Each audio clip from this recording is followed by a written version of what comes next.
Welcome back to part 2 of my Batman Arkham Knight Retrospective series. In this video, we'll discuss everything outside of the main story, such as all the side missions, DLC, and challenges amongst other things. If you missed it, part 1 focused on the game's creation, as well as the main story. Those details will play an important role in this video, so I'd recommend watching that one first, although it's not 100% necessary if you're already familiar with all the story beats of the main game.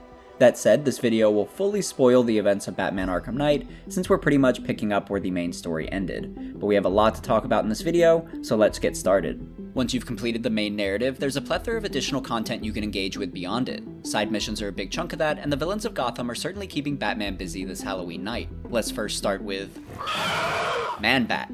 That's probably the most intense jump scare in the game, and it gets me every playthrough. It's not too surprising since Rocksteady programmed him to pop up anywhere in the city, so you never know exactly when he'll show up. This randomness makes the scare more effective because even after experiencing it in prior playthroughs, it still manages to get me, sometimes without the scare even occurring. What I mean is that in future playthroughs, when I get the feeling that the jump scare might be coming, I start to tense up every time I grapple up a building, which I think makes it an effective scare, since Rocksteady is able to induce a response from me each playthrough, both from the scare itself and the moments leading up to it. During a Reddit AMA with Sefton Hill, he describes cut content that would have actually taken this Man-Bat scare a step further. One feature I'd love to have gotten in was linked to the Man-Bat surprise in Arkham Knight. We had planned to activate the Xbox PlayStation camera and record everyone's reactions to being man-batted so you could share this with your friends. Unfortunately, we just ran out of time. Maybe it's for the best this feature never made it in. I'm not sure I want my friends to see me scream while I'm casually in my underwear. But now that you have that horrifying image in your minds, let's talk about the horrifying image that is Man-Bat and how he functions in this game. After getting jump scared by him, he'll begin flying around the city, giving you an opportunity to glide over to him and headlock him down to the ground. Batman will take a blood sample, and Man-Bat will fly off again. Batman has Alfred analyze the blood, and he determines that it belongs to a scientist named Kirk Langstrom, who has a lab in Chinatown. We go there next to investigate, and once we get inside, we're met with a pretty haunting scene. I'm so proud of you, honey. Go on. Tell them what you've done. Hello, world. No, it's Go on. Just be yourself.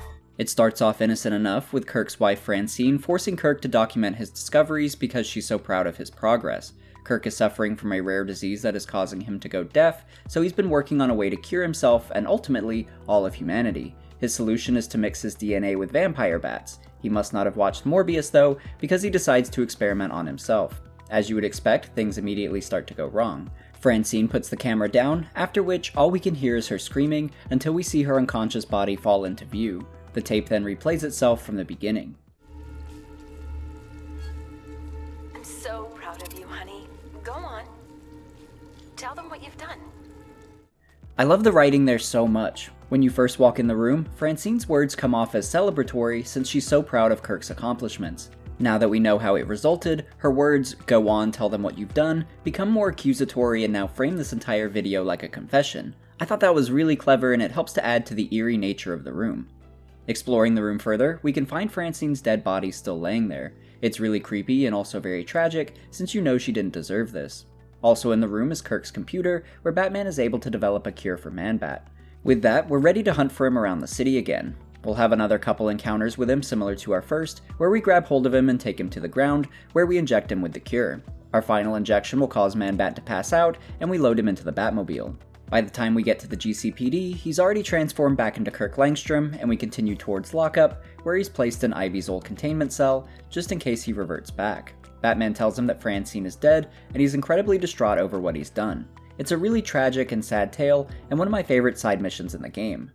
Man-Bat's origins are a bit different in the comics though. In his first appearance, he idolizes Batman and wants to develop real bat-like abilities, namely improved hearing and natural sonar detection.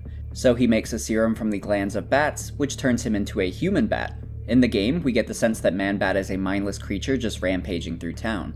In these early issues though, Kirk still has full control of his actions and just has bat-like features.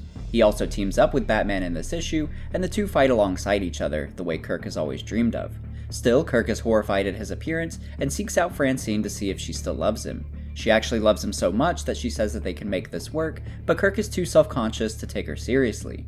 A few issues later, Batman learns of a marriage between Kirk and Francine, and upon arrival to it, he discovers that Francine actually turned herself into a bat as well to match Kirk. We get a tease that Francine might be turning into She-Bat in the game as well if we return back to their lab later on. When we arrive, her body is gone, and the TV has been smashed with the words, "Forever my love," written on it. This suggests that Francine is still alive, and I think we're meant to insinuate that she was infected by Bat DNA during the attack and is now somewhere in the city as She-Bat. She may not be alone either, since you get a similar tease if you set your console or PC to Halloween. While you're cruising around Gotham, you'll get jump scared by Man-Bat once again, even though he's meant to be in GCPD lockup. If you return to the GCPD to investigate, you'll see that the holding cell's percentage has dropped to show one less inmate in containment, and you'll also find that Man-Bat managed to break through the glass of the containment cell and is legitimately back on the loose. Looks like we might need thicker glass next time. I was afraid this would happen. Cash got off a couple rounds, but it was too quick. No way we're gonna stop that thing. Happy Halloween, huh?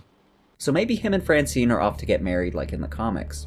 While we're on the theme of creepier side missions though, let's talk about perhaps the creepiest one, Professor Pig.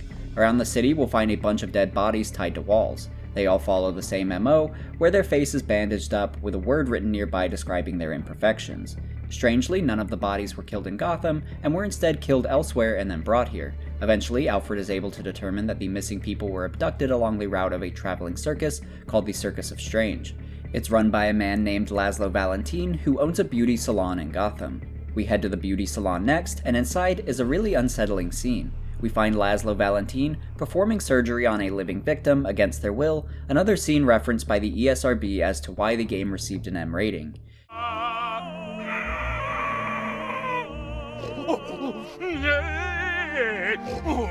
Please, make it stop. I can't take any more. Pig, make it all better. Pain is just the body's way of saying thank you. Thank you. If you're wondering why the victim was screaming at first and then seemed to be appreciative of the work, that's because Pig is not only mutilating his victims, but also mind controlling them. He wants to turn them into his perfect mindless dolls, and he refers to them as Dollatrons. Things still manage to get creepier from here too, as we talk with Laszlo Valentin, aka Professor Pig. No, Pig, not ready yet. She's all unique and wrong. All messed up, inside out. Pig, make her better. Pig, make all of us better. As Batman approaches the victim, it actually jumps out and attacks him. Even more of Pig's dolls jump in to fight as well, and it's extremely unnerving. I think it's mostly the way they walk, all stiff and unnatural. We have to fight them too, even though we know they're all innocent victims. At this point, they're all mindless humans, following the will of Pig, so we don't have much of a choice. After defeating them, Pig will jump down to join the fight. He'll hide behind the operating table and throw butcher knives at us while we fight more of his Dollatrons. Once we've taken them all down, we can focus our attention back at Pig, and Batman gives him the most destructive punch in the game.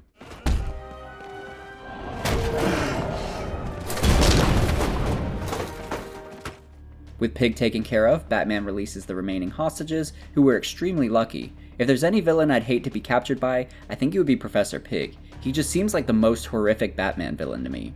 He's like this in the comics too. He'll take people and adhere doll masks to their face and turn them into his mindless Dollatrons. In one panel, we see doctors attempting to take the mask off of a victim, which ends up pulling the skin from their real face off too, which is extremely grotesque. In the comics, Pig seems to be motivated by the criticisms of his dead mother, who he thinks still speaks to him through this object he's made, featuring a doll mask atop some boards, kind of similar to the relationship Jason Voorhees has with his mother in the Friday the 13th movies. Jason, Mother is talking to you. In the game, Pig will mention his mother occasionally, for example, this moment while you take him to GCPD. Living. And the ones you murdered? Too broken for Pig to make better. Too imperfect. They make Mother angry. Make Pig feel sick. Out you go, Valentine. Don't lock Pig away. Mother won't be pleased. In the comics, we also get a sense that Pig enjoys the feeling of pain. We get a nod to that in the game too, along with the idea that he also has an attraction towards Bruce Wayne. Bruce Wayne, what a pretty man hiding in that suit like a big present. Pig wants a hug. Pig wants to feel the nails in his chest. I also appreciate that Rocksteady chose to forego his dance routine from the comics and instead made him a fan of opera music. It's definitely creepier and way less cartoonish. Ultimately, Pig ended up being one of the most fascinating villains to me in this game, and his side mission is probably my favorite one, just based on how unsettling it can be.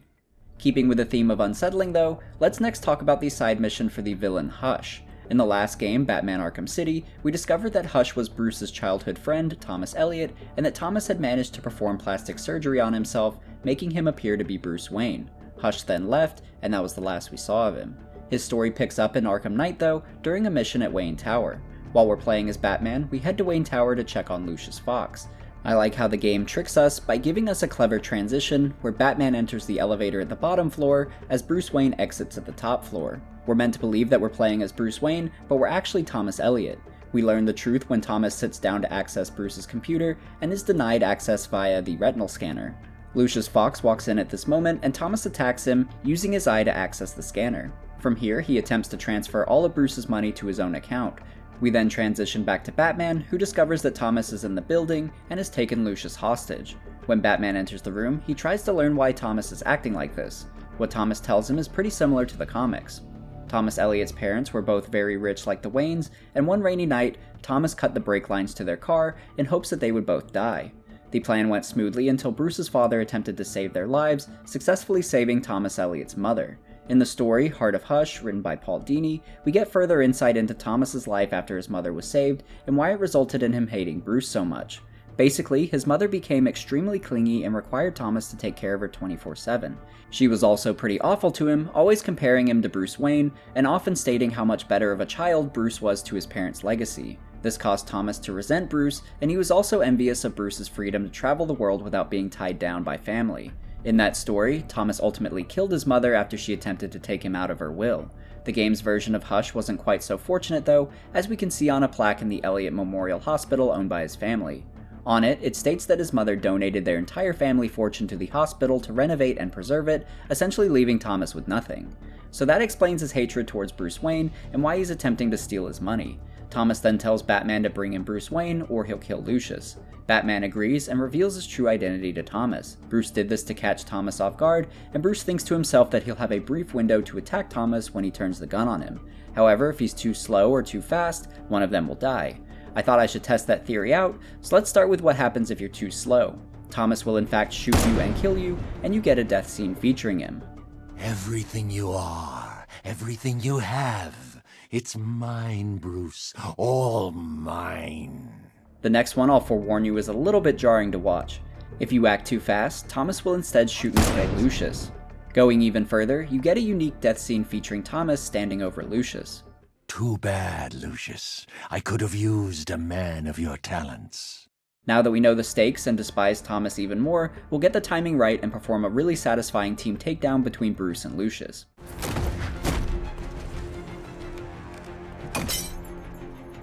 My face! In the last video, I talked a lot about the final cutscene and whether Bruce planned to fake his own death to become a new version of Batman.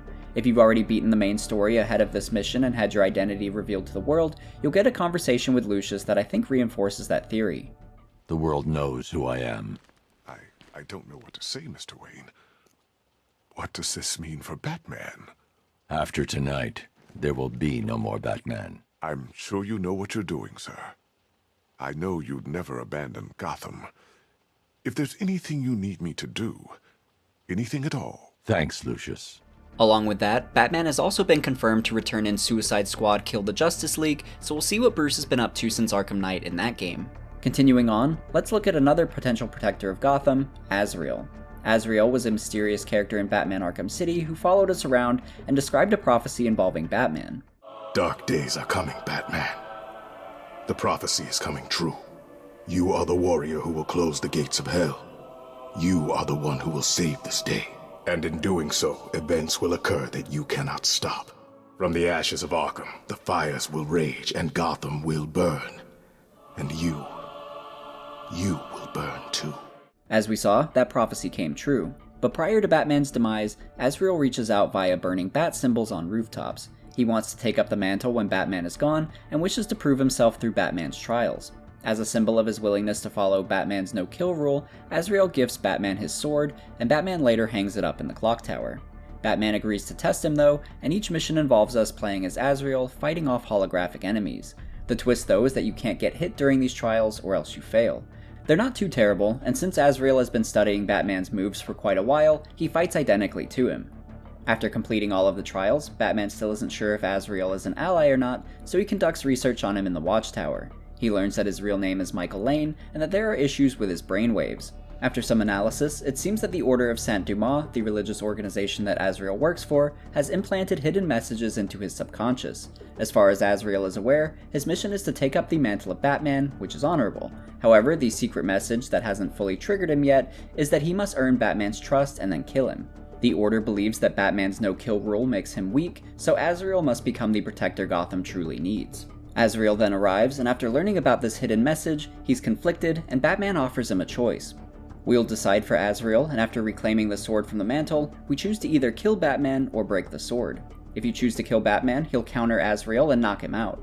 On the drive to the GCPD, Azrael will state that he agrees with the Order that Batman is ineffective due to his no-kill rule, and that Azrael believes he is still the true protector that Gotham needs. This makes him an antagonist to Batman, and will lock him up in the GCPD holding cells with the other villains. If you choose to break the sword, Azrael will show disgust in the Order for using him as a tool. He felt his cause was noble, and this sullies that. His vow is to make the Order answer for what they have done to him, and he leaves as an ally to Batman. In the comics, Michael has a pretty tragic path to becoming Azrael too. He originally had a wife and son, but his son was killed in a car crash, and the trauma of that loss caused his wife to take her own life. Not long after this, his siblings were killed by a satanic cult. Michael joined the police force and was then put in a secret program to try and train potential Batman replacements should he ever die. The other participants went mad and died, while Michael was the only survivor. With this background, the Order of Saint-Dumas saw him as a fitting replacement to take up the mantle of Azrael. He was granted the Suit of Sorrows, boosting his strength, speed, and stamina, as well as the Sword of Sin. In the Batcomputer, it stated that the Sword of Sin burns with the souls of the damned, which is why it's emitting a white light when Azrael picks it up. Overall, I've really enjoyed the Azrael side missions over the course of the last couple games, and I like that we got to choose his ending in this one. Continuing on to another side mission though, let's talk about what Jack Ryder was investigating. In his reports, he discovers some kind of cult and tries to track them down. Unfortunately, he actually finds them and becomes their ritual sacrifice, conducted by their leader, Deacon Blackfire. If you want, you can actually let Ryder die, and he'll be stabbed with the Deacon's ritual dagger. Your life on this earth is over. An eternity of pain awaits. No! No! It's not the saddest death in the game, but it's probably best we actually save him. So Batman drops in to help, and after taking down all of the Deacon's worshippers, he's able to subdue Deacon Blackfire. As you would expect, Jack is completely oblivious to the danger he just faced. What took you? I'm kidding. Looks like I got my story. This is it, Batman. This could get me back in the game. My own show. Hey, first guest, how about it? The real Batman. Your story. Interestingly though, there is a mystical quality to Deacon Blackfire since there's evidence that he's over 100 years old, despite his youthful appearance. Well, youthful in the comics at least. We learn that he maintains his age by bathing in blood, and it's the secret to his immortality. We'll hear that referenced a couple times during our battle with Deacon in the game as well. This is sacred ground, heathen. You do not belong here. But God has sent you so that I may bathe in your blood too. This side mission is pretty short overall, but it's based on a comic run that was really striking, called The Cult. In it, Deacon Blackfire opens up a homeless shelter in Gotham, where he gives the homeless free meals, but he also preaches to them. We can actually find this homeless shelter in the game too. Through this method, he convinces them that he's a divine being and they join his cult.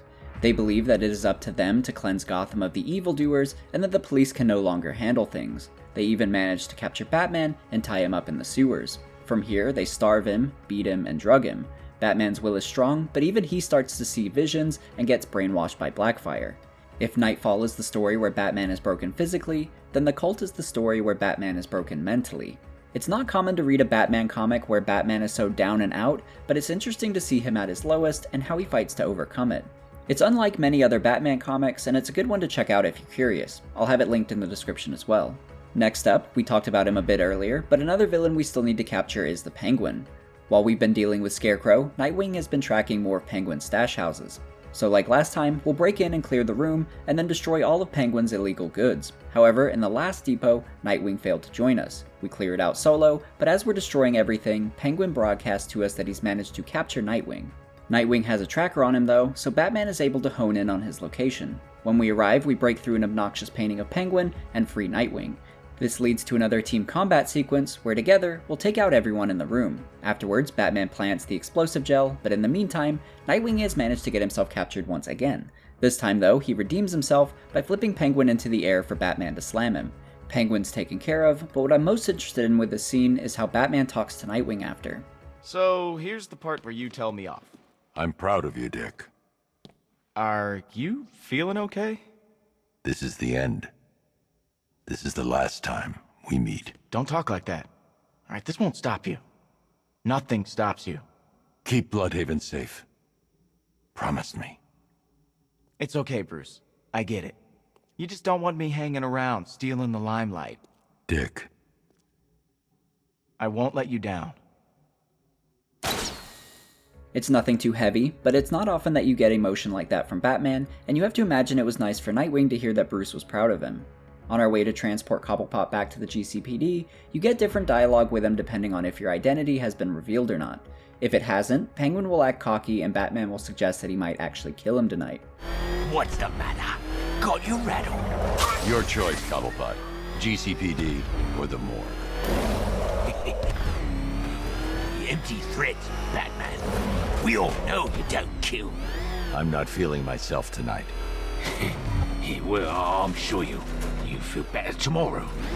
Good Lord's Kip can do wonders, mate. If your identity has been revealed, you get a more personal dialogue regarding their families, and it ends with another tease that Batman has plans for his future beyond Nightfall. You had to go and kick 10 tons of crap out of people too! Your family was corrupt, Cobblepot. Yeah, and yours are dead! Oh, what's the matter? Touch the nerve. This Cape Crusader lark doesn't really work when everyone knows who you are, does it? Worked fine catching you. Face it, after tonight, Batman's dead in the water. You better find a new costume, old boy. What'll be next? Oh, I know. How about a squirrel? You'll see.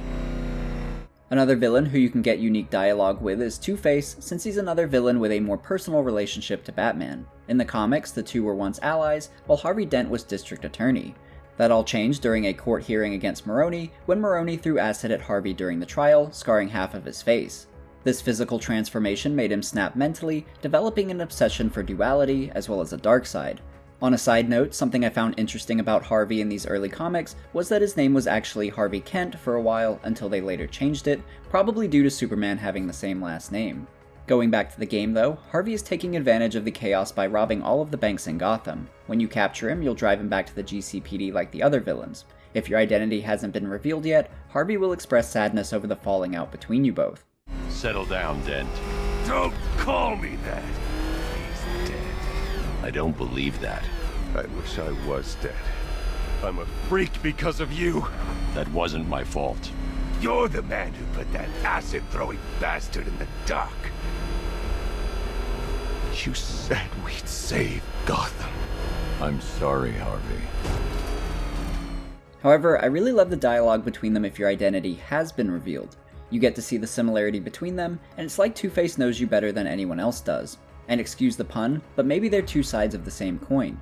Also, listen to how tremendous the voice acting for Two-Face is in this clip, again voiced by Troy Baker. You can clearly tell when the Two-Face personality is talking versus the Harvey personality. Damn you. So is it true, Bruce?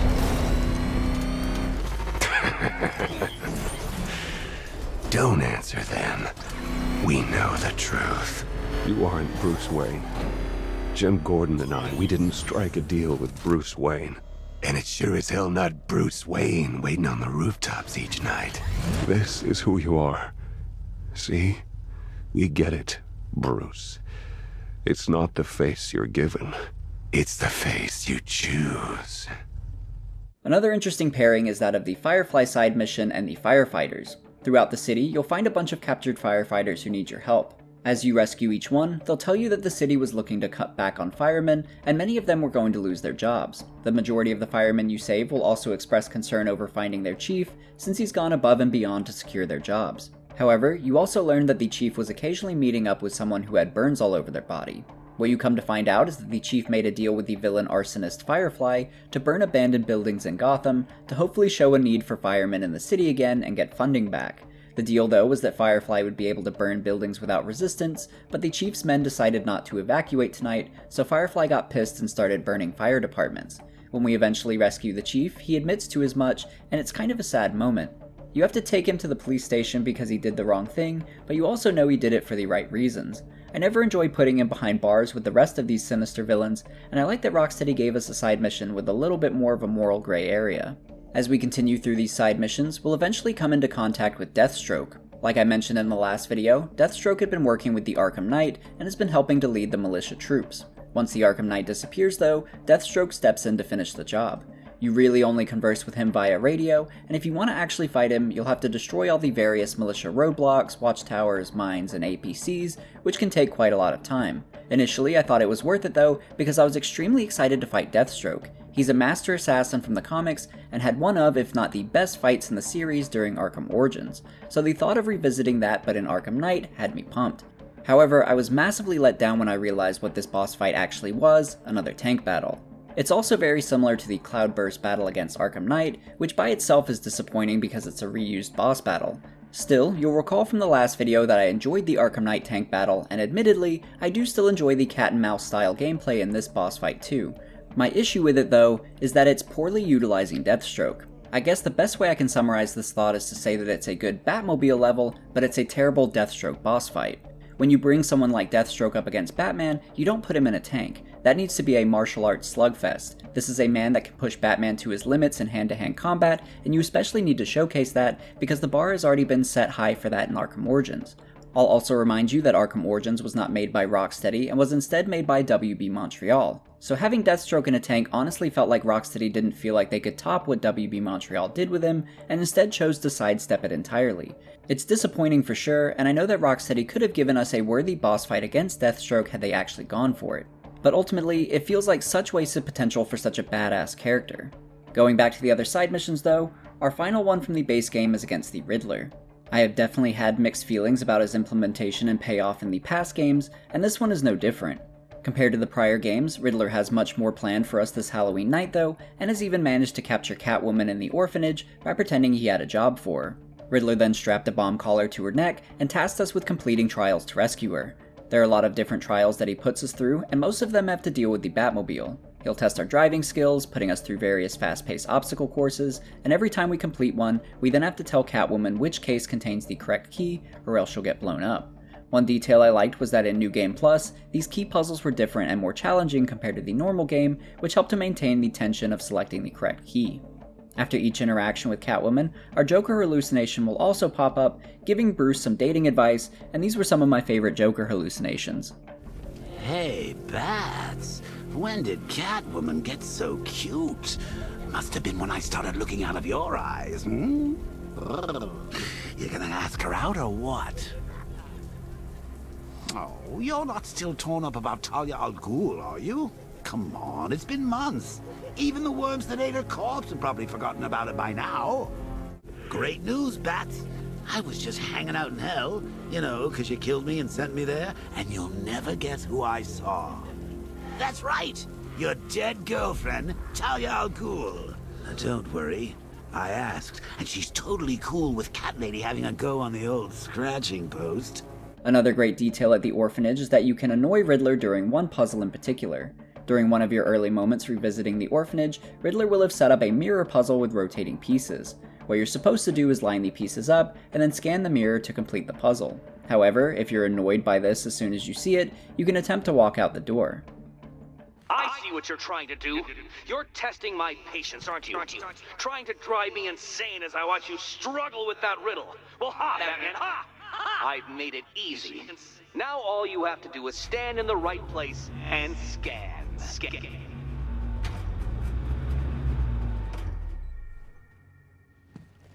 Oh, no. You think pretending you can't do it will let you off the hook? I know that you're not that stupid. There. Stupid. It's done. Yeah, I'm definitely doing that every time from now on. That's not all though, because not only does Riddler have all these challenges for you, but there are also 243 Riddler trophies hidden around the city that you need to find as well. Riddler just can't help himself, and after beating certain levels, you'll find that he comes in behind you and puts up more puzzles. For example, after beating Johnny Charisma and Panessa Studios, he somehow sneaks in and puts his own challenges up. Like in the previous Arkham games, the Riddler challenges are still a grind. Some of them are pretty unique and I got some enjoyment out of them, but for the most part, I was happy to be done with them. However, I like that there was at least some good payoff for collecting them. Once you manage to successfully remove the bomb collar from Catwoman and collect all 243 riddles, you're ready for your final showdown against the Riddler. He's decided that he'll fight you this time and is piloting a mech of his creation. Together with Catwoman, you'll fight all of his robots and work together to take down Riddler. It's never been more satisfying to punch Riddler in the face repeatedly after grinding all of those challenges and collecting all of those trophies, and I'm glad it's finally over. This is also our final moment with Catwoman though, and this was the conversation where I realized just how serious Bruce was about the Nightfall Protocol. Thanks, Selina, for the daring last-minute rescue. It was very heroic. It was under control. Sure it was. Now be a good damsel and bestow a kiss on your gallant hero. Play nice. You're not playing at all. No, I'm not. Not anymore. And what's that supposed to mean? It means this is the end, Selina. It means we can't. I can't. I will see you again, right? No one will. Gotham needs something more, something worse to defend her. She needs a new myth. A legend more powerful than I can be right now. A legend that can only rise from the ashes of the Batman. Some things you can't do alone, Bruce.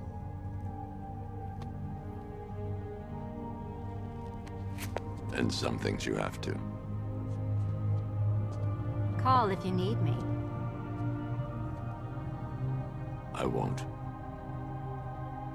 I know. I just wanted to say it. I think this conversation in particular tells a lot about what Bruce has planned. His line about what Gotham needs is pretty much what we theorized in the story section, that he's planning on becoming a myth again, abandoning the life of Bruce Wayne and going full-time as Batman. Still, I thought that if there was one thing that could get him to stay, it would be his love for Selina. I think Selina symbolizes the life he could have as Bruce Wayne, and as bluntly as he turns her away, it shows he's 100% done with Bruce Wayne, and I'm definitely left feeling sad for Selina after this interaction. Getting to beat up Riddler was a nice payoff to his challenges, but I think I appreciate this cutscene more because it gives us more insight into Bruce's plans, and it gives some closure to his relationship with Selina. We haven't really talked about it much, but while you're hallucinating Joker, he'll pop in at certain moments to give his thoughts on the situation. That includes locking up criminals, and after each villain is thrown in the GCPD, Joker will have some commentary. The same goes for Riddler if you manage to beat his side mission before the end of the main story, in which you can get 2 comments by Joker, one after Riddler's initial lockup, and another after revisiting him for a more cinematic conversation. Here's both. Good for you, Bat. Eddie doesn't need psychiatric help. No. Beat him up, lock him up. That's the best medicine. You were never going to win, Nigma. Tut-tut, Batman. In your incessant quest for justice, you've just deprived this city of its one true genius. I'm sure we'll cope. Cope, yes, but also regress. My puzzles are the whetstone with which to sharpen your intellect. Keep me in here and let your mind turn to mush. It will be all the easier when we reconvene. So be honest, Bats. You don't have to solve Eddie's riddles, do you? You just like to make him cry.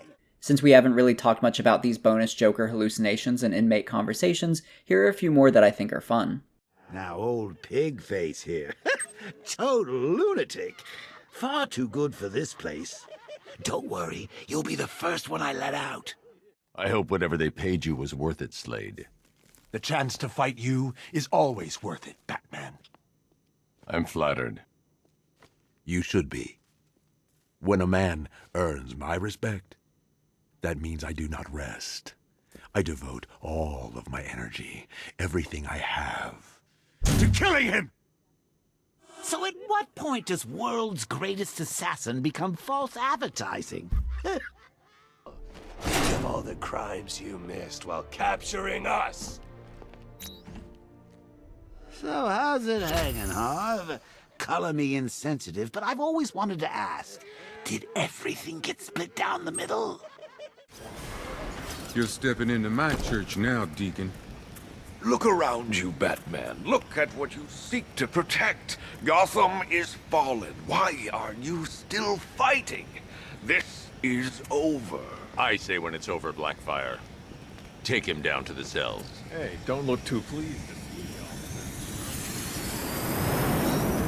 You think this Blackfire's a real priest, Batsy? It's just, I owe Gotham Church an apology for that incident with the hydrochloric holy water. Oh, that was one hell of a baptism. But those are the main story side missions, and if you thought that wasn't enough extra content, there are still DLC side missions. Starting off, we have Killer Croc. Our mission begins when we learn that the Iron Heights Penitentiary, which is basically an airship prison, has crashed into the river. Batman goes to investigate and calls Nightwing for backup. Inside, the place is in ruins, with many dead guards and inmates. One lucky survivor tells us that Killer Croc managed to escape and tear out the engine, which is how they crashed. Shortly after this, we find another survivor who just happens to be the Warden. Before we can get much information from him, Killer Croc leaps in and steals the Warden away.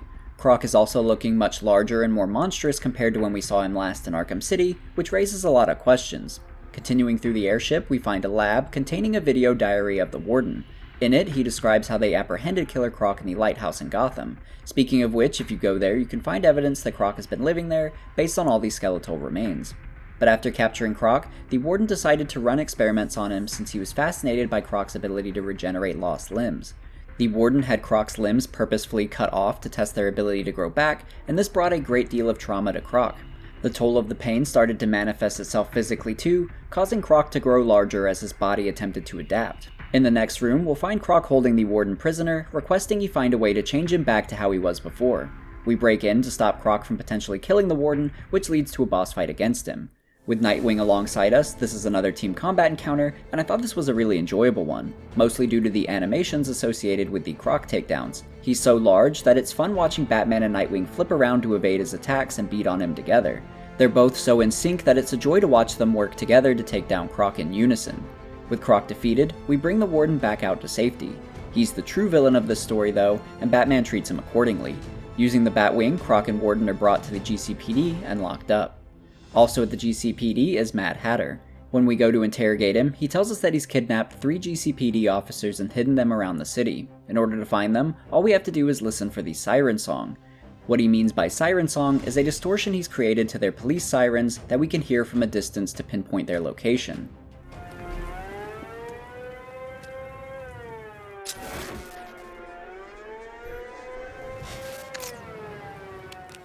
The hostages are each trapped in the trunk of their car surrounded by bombs, so Batman defuses each car to free them. However, the final car that we find is empty, with only a book inside.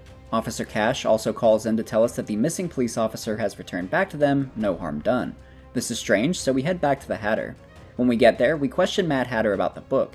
He tells us that the answer is inside it, we just have to open it.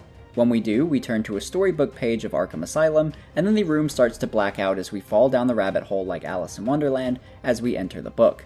Each chapter is reminiscent of each of the Rocksteady Batman games, and it's a really fun stroll down memory lane. I also love the watercolor style textures all over the characters now, and I think this is one of the most fun levels visually. Although I do think it's strange that on the ground is a picture of Sick Joker. That's from Arkham City, so I'm not sure why it's in the Asylum chapter. Regardless, the page turns and we're back in Arkham City, fighting Joker goons and Tiger Guards. When the page flips again, we'll be in a chapter themed around Arkham Knight. After beating this chapter, we'll remove ourselves and the cop from the hallucination and lock up Mad Hatter. It turns out that the police siren we heard earlier when rescuing the cops was actually a form of hypnosis that primed us to enter a hallucination when we opened the book. Pretty clever, but Hatter is still super weird and creepy, especially when he's asking Batman to be his Alice. Oh, no. A magician can't reveal his tricks. I'll keep you guessing just for kicks. Alice, why not brew some tea and snuggle up in here with me? You need help, Jervis. If you want to help, then why so callous? Join me, Batman. Be my Alice. Next up is Ra's al Ghul, who mysteriously disappeared after puppeteering the events of Arkham City. This mission begins when we find evidence of a battle between 3 League of Assassins ninjas. There was only one survivor, who inadvertently left a blood trail for us to follow. It leads us to Elliott Memorial Hospital, where the ninjas seem to be hiding out. Inside, we can also find a badge for Dr. Bradford Thorne, who in the comics is known as the Crime Doctor. The Crime Doctor is a physician who is known for giving medical aid to Gotham's underworld. With this hospital now associated with Hush, ninjas, and the Crime Doctor, who knows what other kind of shady shit is going on here. Things look even worse as we get into the basement though, as it's littered with dead ninjas. Fittingly, we'll continue into the morgue where we can find some interesting details.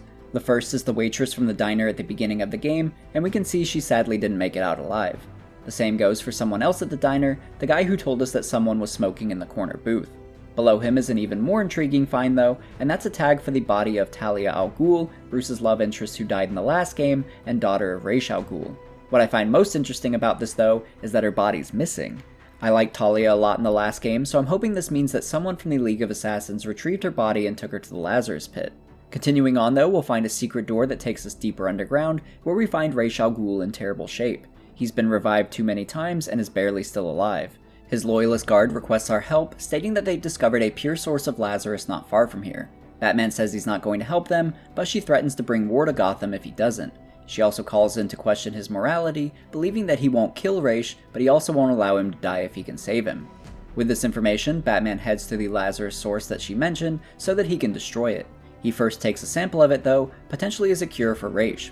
Afterwards, he places explosive gel to destroy the source. However, he's not alone. Before he can blow it up, he's interrupted by Nyssa al Ghul, Talia's sister, and Ra's other daughter. Nyssa tells us that their goals are the same. She agrees that Ra's has been revived too many times, and each time he comes back, he returns as an even worse person. She requests that when we go back to him, we destroy the machine that's keeping him alive.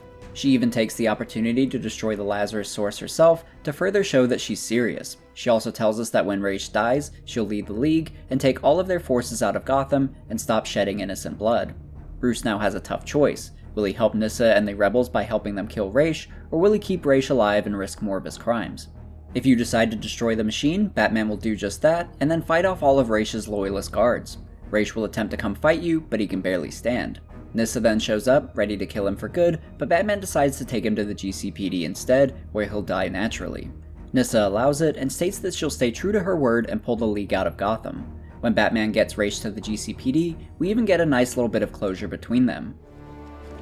Detective. Proud of you.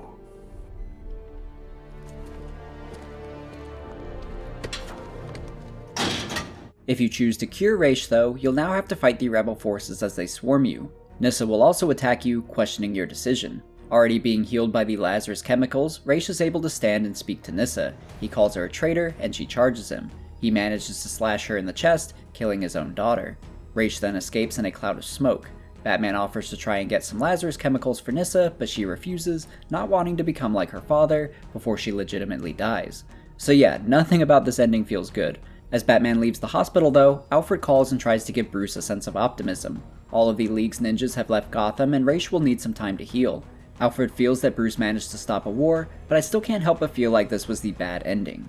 This takes us to our final side mission for Mr. Freeze, which begins when we find a ship named Nora trapped in an iceberg. Inside are a bunch of dead, frozen militia guards, as well as Mr. Freeze. We can also see that the cryogenic pod that usually contains Nora is broken, and the cryogenerator that powers it is unstable. Freeze states that Scarecrow and the militia wanted Freeze to help them defeat Batman, but like Ivy, he refused. As a result, they took Nora from him, and she'll die if she's not soon returned to the pod. Desperate, Freeze asks Batman to go find her, while he works on repairing the ship. When Batman finds her and rescues her, he gets a moment to speak with her. We get the vibe that she's felt every moment that she's been in that cryogenic sleep, and that she's tired of it. At this moment, Victor calls, and he and Nora get to talk for the first time in years. Victor? Nora, don't be afraid. I will save you. Victor. As soon as you're back, I'll freeze you again. Please, stop. System error. Modification rejected. I will save you, Nora. I'm nearly there. The next round of therapy. Don't you see? I don't want saving. Not anymore. Victor, the generator. But you're dying, Nora. Victor? Victor's in trouble, so we put Nora in the Batmobile and head back to the ship. We'll then race through the ice and snow tunnels, and it feels like bobsledding in a tank. I also really love these slow-mo cinematics as we leap into the fight, seeing Victor standing atop the ship ready for battle. Really great scene there.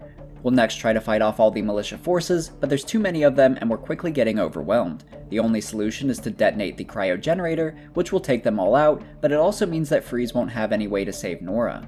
Nora says it's what she wants, so Freeze detonates it. My work, the equipment, it's all gone. I can't save you. Maybe there's another way. Victor, this isn't you. I won't let you destroy yourself anymore. I wish I could have told you sooner.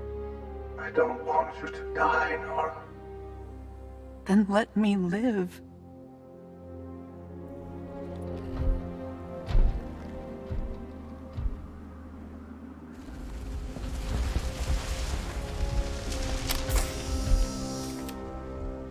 We won't have much time. Days.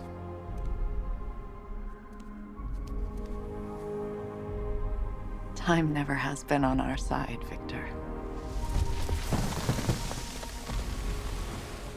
At that moment, Batman calls in the Batwing so he can leave and give them some space together. It's a really sad moment knowing that they'll both likely die soon, but it's nice that they'll have each other during their last few days. This is my favorite of the DLC side missions because I think it's a very heartbreaking story, and the voice performances of Chrissy Jones as Nora and Maurice LaMarche as Victor really sell the emotion. Of course, Bruce's lack of emotion afterwards really kills the moment. Should I keep tracking them? Let them go. We won't see them again. So even though that concludes the side missions of the game, Rocksteady still included more DLC missions focusing on the other playable characters. We'll start with the largest one, the Batgirl DLC, which takes place in the past, before the events of Arkham Asylum. The story also takes place at the abandoned Seagate amusement park, which Joker has turned into a hideout. If you recall from the main game, you can find Batgirl's suit along with newspaper headlines, one describing a time where she saved the Commissioner. This DLC plays out that story during a time where Joker has kidnapped Commissioner Gordon and taken him to this abandoned amusement park. Batgirl plans to save her father, and we can see that she kicks all kinds of ass to do so.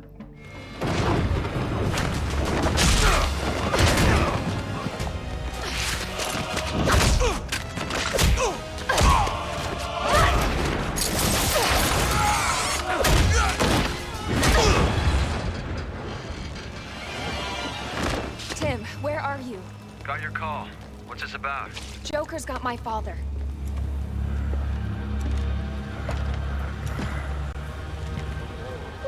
Maybe we should call Batman. He'd be able to— No, Joker specifically said he'd kill him if Batman showed up.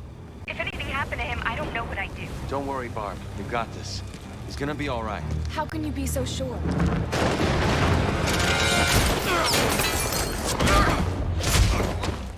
Well, for one, Robin's a good luck. As you can see, this DLC will not only focus on Batgirl, but also Tim Drake Robin, who will play a supporting role. I'm a big fan of this pairing, since we were told that Barbara and Tim had fallen in love and got engaged in the main game, so I'm interested to see the early moments of that relationship and how it blossomed. Even more exciting, though, is that for the first time in the series, we get to see Batgirl and play as her. As far as her combat, she plays mostly the same way as Batman, sharing a lot of the same moves. That said, she's not just a reskin of Batman, since she has some of her own unique animations, primarily via her takedowns. Batgirl ultimately feels lighter and more acrobatic compared to Batman, which I think is a good way to differentiate the two of them as well. I also like that Batgirl is more of a kicker, utilizing her legs a lot in combat, which I think makes her style feel more unique compared to the rest of the Bat family. Another unique aspect of Batgirl's gameplay is her hacking ability. Since Barbara is such a tech whiz, she's also more proficient with the remote hacking device, allowing her to control more objects in the area. After gaining entry to the amusement park, Joker broadcasts to Batgirl and Robin. He basically says that he set this up as a way to test them, to see if they sink or swim as heroes. We know from the main game that Joker hates the sidekicks and feels that they interfere between his and Batman's fun rivalry, so ultimately Joker has set this up as a way to kill two of them without the interference of Batman.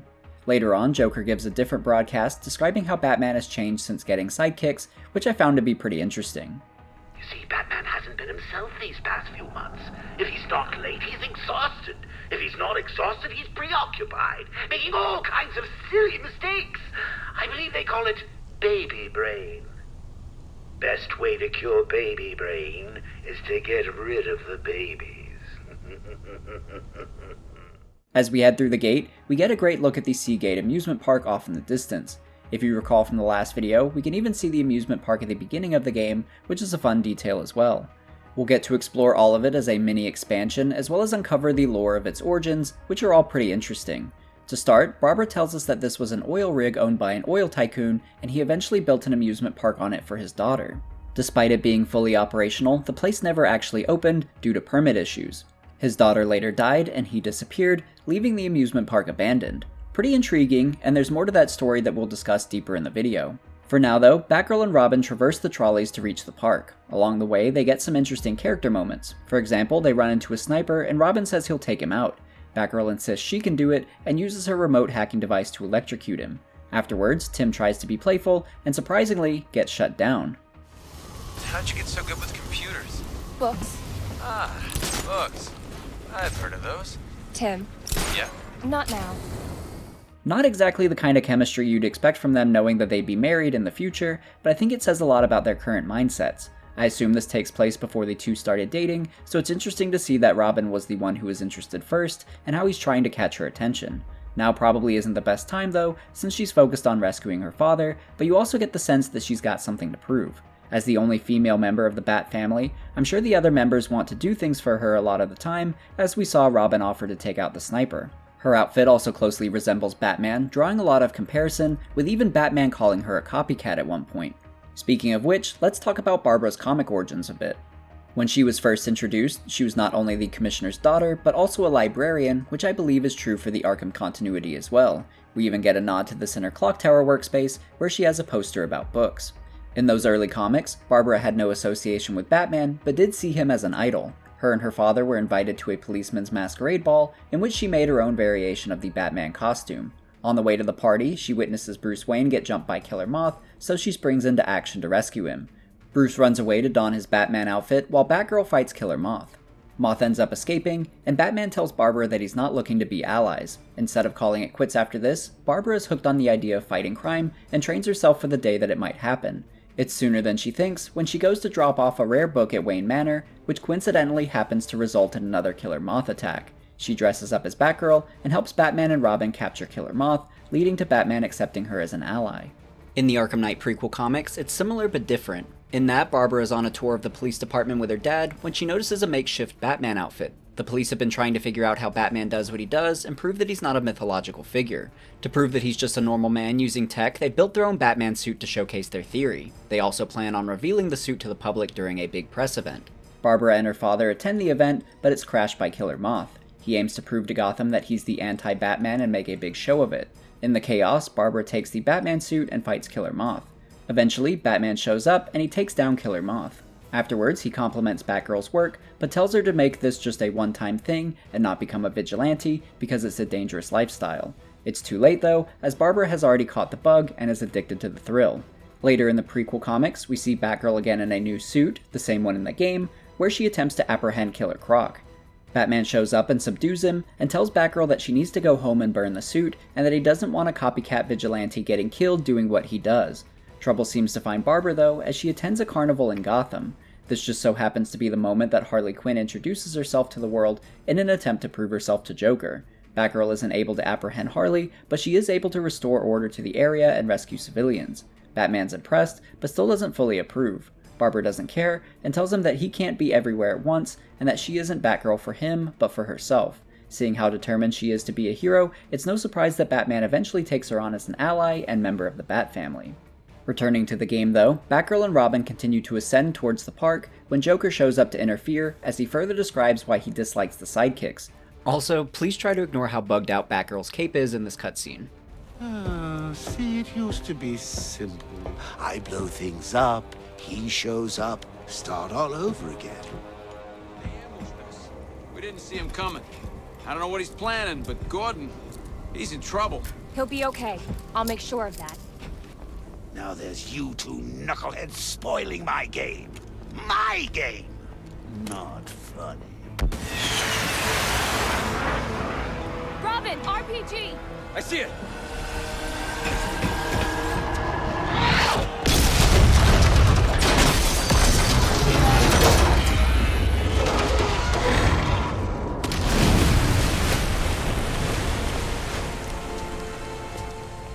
This splits Batgirl and Robin up, so Batgirl will have to continue forward alone.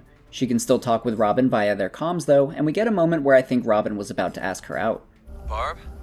Yeah? Never mind. Don't do that. It can wait. You sure? Yeah, it's nothing. It can wait. Watch yourself out there. Ditto. Now is a really bad time for that, so I'm glad he backed out. Still, I feel bad for him since he so desperately wants to have that conversation with her. It's kind of endearing, but the mission should be the focus. Eventually, Batgirl reaches the surface, and we get a great look at the amusement park, all of which is fully explorable. Off in the distance is a fun Easter egg too, and it's this parade balloon made to resemble one of Joker's parade balloons in the Batman '89 movie. I also like how you get a different perspective on the city from here, since you can see what will later become Arkham City, as well as the islands of Gotham from the main game of Arkham Knight. I think we can also vaguely see Wayne Manor off in the distance as well. Batgirl also scans the area and finds the locations of 3 hostages who will have to save, while Robin investigates the area further. Joker has trapped each of the hostages in one of the major rides at the amusement park. While you're saving the hostages, you can hear Joker and Harley Quinn over the intercoms talking about you, and one detail I like is how Harley Quinn will often compliment Batgirl. You're tough. I admire that in a lady. I liked each of these hostage rescue missions, and I think Rocksteady did a good job utilizing the amusement park theme to place the hostages in peril. For example, one has you attempting to rescue hostages from an out-of-control Ferris wheel, while also trying to stealthily take out Joker's men. Another takes place inside an attraction called the Ghost Ship, which features more incredible level design, this time more pirate-themed. This is just my speculation, but this location could also be a reference to a DC comic series called House of Mystery, which featured an issue about a ghost ship. The skull on the cover even seems to resemble the interactive skull in the level, although the comics didn't feature a Kraken attacking the ship, so I could be off on that. As you leave the ghost ship though, you'll also get jump scared by a mechanical fish with a Joker face painted onto it. This could be a reference to the animated series from an episode called Laughing Fish, where Joker infects fish with his Joker toxin, creating Jokerfish. There might even be multiple references to Jokerfish in the game, with another being a shark drawing in the park with a Joker grin painted on it. There's also a shop called the Grinning Fishmonger during the main game that could be a nod to it as well. Going back to the hostages though, probably the most intense hostage rescue takes place at the merry-go-round, which has them trapped in a container that slowly fills with water. You have to defeat the incoming swarms of Joker thugs fast enough to rescue the hostages before they drown. Seeing the water continue to rise while you fight is a great visual ticking clock, and I felt a lot of pressure to quickly beat all of these thugs. That pressure made it fun though, and I found it to be one of the more enjoyable encounters in this DLC. After rescuing all of the hostages, Robin will call in to tell us that he's located Commissioner Gordon, so we head there next. When we arrive, we find Gordon locked in a cart that would usually house a member of a freak show, and it's reminding me a lot of the Killing Joke comic, where he was locked up in a similar way. But now that we're here, both Harley and Joker are waiting for us, and it's really awesome to see Harley in her classic outfit, along with Joker who's looking especially theatrical. This leads to a boss fight against Joker and Harley, as well as their many henchmen, and it's one of my favorites in the entire game. First off, I love that Joker and Harley are fighting together amongst the henchmen. I stated earlier how I wish there were more combat boss fights in the main game, and this is a lot closer to what I was envisioning. It's a lot more thematic, and having noteworthy villains in the fight elevates it significantly. I also enjoy that it's almost a couples fight, Batgirl and Robin against Joker and Harley. Team combat missions are some of my favorite combat encounters in the game, so pairing that with a more inventive villain battle is what makes this one of my favorite boss fights. I also enjoyed some added cinematic moments. At certain points, you can trigger a one-on-one moment against Joker, where the camera zooms in as you counter him and repeatedly smash him in the face. He'll then pull out his pistol, allowing you to trigger an assist from your teammate to further attack him. You can do these as both Robin and Batgirl, and these moments really elevated the battle for me. I think because it made the fight feel more personal against Joker, and it also made him stand out as a bigger threat amongst the henchmen. You can get a similar encounter with Harley early on in the fight too, but it's easy to miss. During the fight, Joker will throw a gas grenade at you, and if you fail to stop him, Harley will jump in for a sneak attack. You can also call in your partner for a counter, and these moments went a long way to give the fight a deeper feeling of teamwork. Overall, I thought this fight was a lot of fun, and I wish the main game had more fights like this, where you can go hand to hand against the villains. But after beating Joker and Harley, we rescue Gordon as the police breach their way into the area. Back off, or the sidekick gets it. What would Batman do? It's been a blast.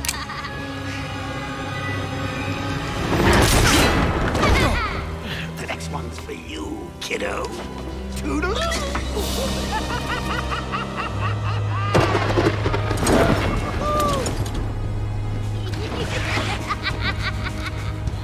Run, Mr. J! Run!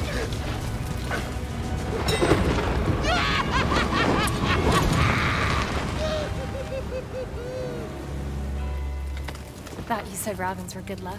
He missed, didn't he? Batgirl! We'll scoop him out later. He hurt my dad, Tim. Call in air support and the Coast Guard. Put out an APB on Joker. Your dad's safe now. That's all that matters. You two okay?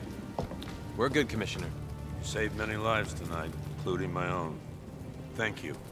You're welcome. You sure you're okay, Batgirl? This isn't over!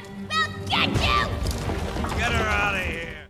As Harley gets carried out, Gordon returns his attention to Batgirl and Robin, who have secretly and abruptly left, the same way Batman always does, to which he says this. I guess some things run in the family. He of course is referring to Batman and his family of sidekicks, but I think it's funny that it also applies to his daughter being similar to him more than he knows. After beating this DLC story, you can still return back to the amusement park as Batgirl and explore more of the area. I definitely recommend doing so because there are some really interesting details that you can find. To start off more generally, the level design in this DLC is incredible. It's such a joy just to run around and explore, with so many fun carnival thematics. Rocksteady did a really excellent job crafting this location for the DLC, and it's a mission that I return to often. As far as what you can find though, probably the most intriguing Easter egg is the one for the park's starring freak show attraction. Outside the Great White Shark roller coaster, you can find a giant poster for a starfish freak, and the image depicts a starfish attached onto somebody's face. This is a reference to the comics villain Starro, an alien starfish with the ability of mind control via mini clones of himself. If a Starro clone latches onto someone's face, he can essentially puppet them to do whatever he wants, like he manages to do to the Justice League in the comics. If Starro sounds familiar, it's likely because he was recently featured as a villain in the Suicide Squad movie, where you can see him in all his CGI glory. Even better though is what you find in the game. Hidden behind some vendor carts is a vent shaft which takes you to a dark, creepy room where Starro is being held in a container. Even though he's much smaller here, I think it's because he's in a weakened state.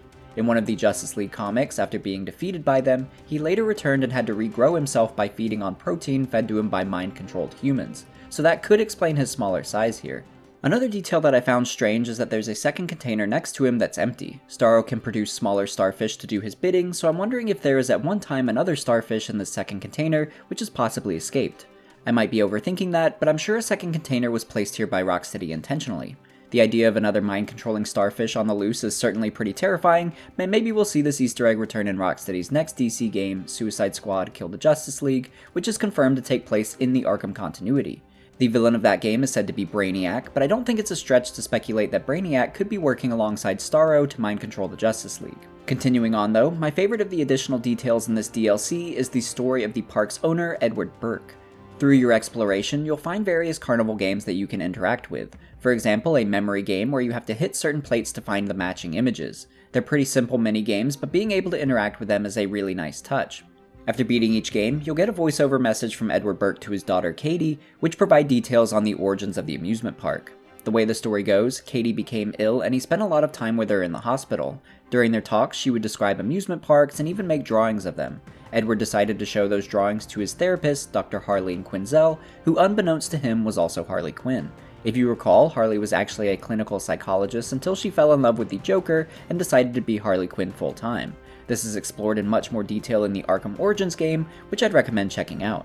Going back to Edward though, we can hear in his story that Harley was manipulating him and even put him in contact with the Joker, although Edward didn't know that's who he was dealing with.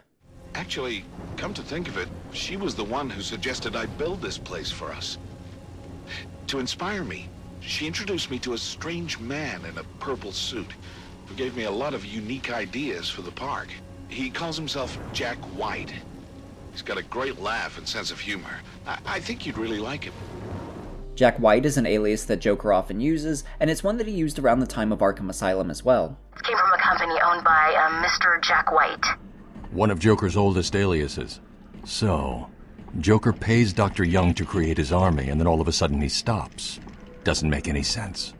The Asylum game is actually referenced further in the next audio file from Edward Burke, where he mentions that his daughter's illness became worse, and the doctors had no solutions for her, so Joker referred him to Dr. Penelope Young, who was able to give Edward's daughter a special treatment that kept her alive.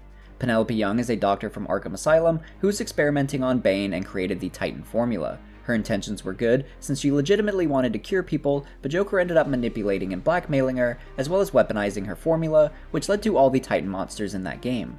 Continuing Edward's story, once you find and complete all of the games and listen to his voice recordings, you'll gain access to his office. It's in total disarray and clearly hasn't been touched in a long time. Inside you can find a Joker card lying on the ground, and on the walls you can see the drawings Katie made for her dad, as well as purchase orders for the amusement park equipment suggested by Joker.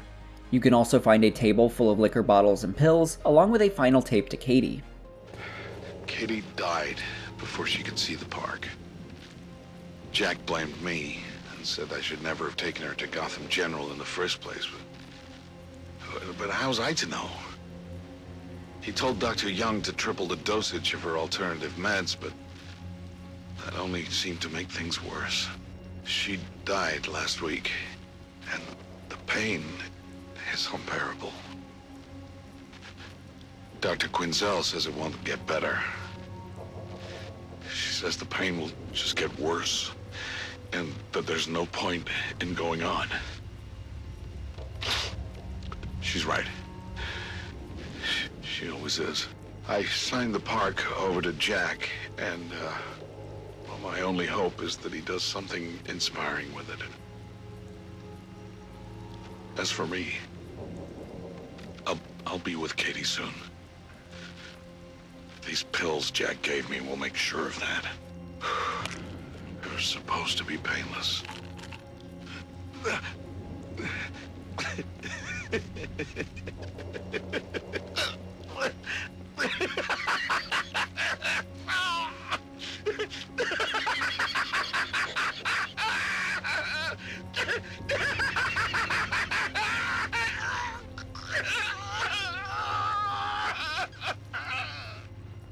In the bed, you actually find the skeletal remains of Edward Burke. His tale is a tragic one, and it paints a good picture of Joker's sinister nature and the lengths he'll go to get what he wants, as well as how needlessly cruel he can be to his victims. I found the tale of Edward Burke to be a fascinating one, and a great reward for exploring the Seagate amusement park. And overall, I really love this DLC. I've already expressed how impressed I was with the level design, but I also want to compliment the writing. I think it was great to see how confident and motivated Barbara was as Batgirl, and I liked seeing the early stages of her relationship with Tim. My only criticism is that I was hoping for a little bit more chemistry between them. Throughout the main story, we're told how in love they are, but you never see it. In fact, I don't think they were ever in a room together until this DLC. I mentioned in the last video how in the comics, it's usually Nightwing and Batgirl who are dating, so I was curious as to why that change was made for it to be Tim in this game. Ultimately, I think it was just to give Robin some extra motivation in the main story, since Nightwing and Batgirl already have decent arcs. If that's the case, then I do think the decision to have Tim and Barbara dating was helpful, since it gave some extra depth to Robin, as well as some nice tension between him and Batman, as Batman attempted to hide the danger Barbara was in from him. In that regard, I guess I'm fine with the change, but I still wanted the game to sell me on their relationship more. So I was hoping this DLC story could expand on why they're so good together, but I ended up slightly underwhelmed on that front. Otherwise, I think the DLC was great though. It's one that I enjoy replaying, and it makes me want to see more Batgirl stories. That said, had this Arkham series continued, it wouldn't be unheard of for Batgirl to be a playable character again. In the comics, Barbara actually regained the ability to walk again, and she reclaimed the mantle as Batgirl. Let's now move forward in time though, and check out the other DLC missions. Let's start with Harley Quinn's DLC, set right before the events of Arkham Knight. In this story, Harley has been tasked by Scarecrow to break out Poison Ivy so they can all be present for his meeting. I think it's fitting to have Harley rescue Ivy for a couple reasons too. The first is that she was the one to release Ivy in Arkham Asylum, so it's a nice callback to that moment. The other is that Harley and Ivy end up having a relationship in the comics, so it's pretty fun to see them paired together. Ivy is being held in the Bloodhaven Police Department, and in a few hours will be transferred to Blackgate Prison. This is Harley's opportunity to strike, so we'll play as her as she fights her way through the police department. Harley has her own unique combat animations, and she has a very acrobatic playstyle. She's also armed with some unique gadgets, such as a snare that will trap enemies in ribbons for a short amount of time. She also has her trusty baseball bat, which she'll use in some of her more devastating attacks, like takedowns for example. I also thought it was interesting how Harley's HUD is different from everybody else's, including her objective hints, which are all scribbled in red and seem to glitch out. Thematically, this is supposed to symbolize Harley's psychosis, and I think it's a great way to visualize it. This goes even further when you trigger her version of detective vision. The entire room goes red, and words cover the walls from her subconscious. They're mostly incomprehensible, but you can occasionally make out phrases like, "Don't judge me," "He never gave up," "Dear God, I'm alone," "I'll never love another," and "We changed." I like how jumbled together the writing is, because it gives you a sense of just how chaotic Harley's mind is right now, especially after the death of the Joker, and her scattered thoughts seem to reinforce that. Sometimes you'll come across writing that's highlighted, which I think is meant to symbolize certain thoughts surfacing at that moment. I really like that we're getting a glimpse inside Harley's head, and at times it can be sort of humorous, but it's also sad to see her struggling with so many negative thoughts. As we move through the police station, we're eventually faced with a stealth section. However, there's nothing stealthy about Harley Quinn, so things play out quite differently. You still sneak around the place, but you can't perform stealth takedowns, only loud takedowns. I thought this was fun since it matches Harley's chaotic and explosive personality, and it added a new challenge to stealth missions. She does have one ability to help with this though, and that's her mayhem mode. Once she fills up her meter, she can go into a frenzy and one-shot enemies in the area. So you'll essentially just run around the room and ruthlessly strike as many enemies as you can before the meter depletes. This reminded me a lot of a similar mechanic in the Punisher game, where you can run around and just destroy everyone in the room. After taking out all of the officers in the area, you're free to explore a bit. On a board, you can find a couple wanted posters, one for Poison Ivy and one for Thaddeus Ryerstad. Thaddeus is a villain in Bloodhaven going by the name Nightwing, which I'm sure annoys the hell out of Dick Grayson. You can also find a poster that says, "Let's work together to fight corruption." Bloodhaven has a very corrupt police department, so this poster seems to be a very minor attempt at fixing that. A lot of good it's doing though, since in the next room, we can find a board that seems to outline bribery pickup locations. Another fun detail I discovered in this area is that if you stay in your psychosis vision, the Harleen personality of Harley Quinn, the good one essentially, will try to talk some sense into her. Harley, can we please stop this craziness? Blah, blah, blah. You're the only crazy one here, Harleen. He played all the interns. He never cared about you. Okay, now you're starting to piss me off. Once we're done here though, we can use these security cameras to locate where Ivy is being held. She's in the basement, so we head there next. Before long, we find Poison Ivy, but at the same time, more police officers rush in. To make matters worse, Nightwing shows up to fight us too. Like with the Batgirl DLC, I was excited to have a combat boss fight, and it was a cool twist to fight a hero this time. It's not too crazy of a fight though, since Nightwing is basically just a more advanced stun baton enemy. You can't attack him directly, or else you'll get shocked, so you're mostly just flipping around him and attacking from behind. Still, the thematics of fighting Nightwing is cool, even if it's not as effective as I'd hoped. But after defeating Nightwing, Harley successfully frees Ivy, and Ivy uses her plants to yank Nightwing out of the area. That pretty much concludes this DLC, but I thought it was a lot of fun. I liked Harley's unique gameplay style, and out of all of the DLC missions, I think this one has the best visual design, with all the creative visual flourishes to Harley's detective vision and HUD. But let's move on to the next one, this time Red Hood. This story begins with an arms deal between Penguin's men and Black Mask's men. Red Hood drops in to bust it and give these criminals a more ruthless kind of vengeance. We're immediately thrown into a combat section, and Red Hood has his own unique combat style. Unlike the rest of the Bat family, Red Hood is an anti-hero and has no problem with killing criminals. This is very apparent when he uses his dual handguns, which are probably my favorite aspect of his combat. If you're given an opening during a fight, you can press the left trigger on your controller to initiate an animation that causes Red Hood to rapid fire a few shots at an enemy, instantly taking them down. This is a powerful move, but it also leaves you open for an extended period of time, so you have to use it wisely. In fact, a lot of Red Hood's combat style is like that. Compared to the other playable characters, Red Hood feels the slowest, but also the most powerful. This forced me to play him a bit differently, because his lack of speed gives you less margin of error, so you have to think through your moves a little more carefully, but it's an aspect that I like about it. I also really love his animations, since they're a great mix of acrobatics and brutality, which I think is perfect for a Robin turned anti-hero. His takedowns are also more like executions, and as dark as it is to say, it's kind of refreshing to play a character like this who contrasts so heavily with the rest of the other playable characters. But after taking out all of the henchmen, Red Hood interrogates one of the few surviving members of Black Mask's gang. With a little convincing, Red Hood is able to persuade him to give up the location of the rest of the weapons, which are at the docks. When we arrive at the docks, we'll find it covered with armed henchmen, so we'll have to silently take them out. We further get a glimpse of the brutality of Red Hood through one of his stealth takedowns where he just walks up behind a henchman and snaps his neck. I also like that Red Hood has a good blend of loud takedowns and silent takedowns, which I think makes him a lot of fun if you're not too worried about remaining stealthy the entire run. For example, there were a couple times where I get caught by henchmen and then just blast them with the dual handguns. I guess it's technically a crutch that lets you bypass some of the stealth challenge, but I enjoyed getting into a firefight with these henchmen and giving them a taste of their own medicine. It feels a bit like playing as John Wick, but with a few Batman gadgets. Rocksteady did try to make the pistols a little less overpowered though by implementing bulletproof villains who are highlighted in blue. They can't be damaged by your bullets, so you have to be more careful around them. I think this was a smart idea, and it forced me to get a little bit more creative against those particular enemies. I found this to be a fun challenge, and it got me incorporating some of his other gadgets into his gameplay. But like last time, Red Hood interrogates another Black Mask thug who gives the location of Mask's hideout. When we arrive, we find a bunch of his henchmen, so we're in for another combat section. It starts off easy enough, and we take out all of the thugs in the room. After this wave though, Black Mask himself busts in to fight us as well.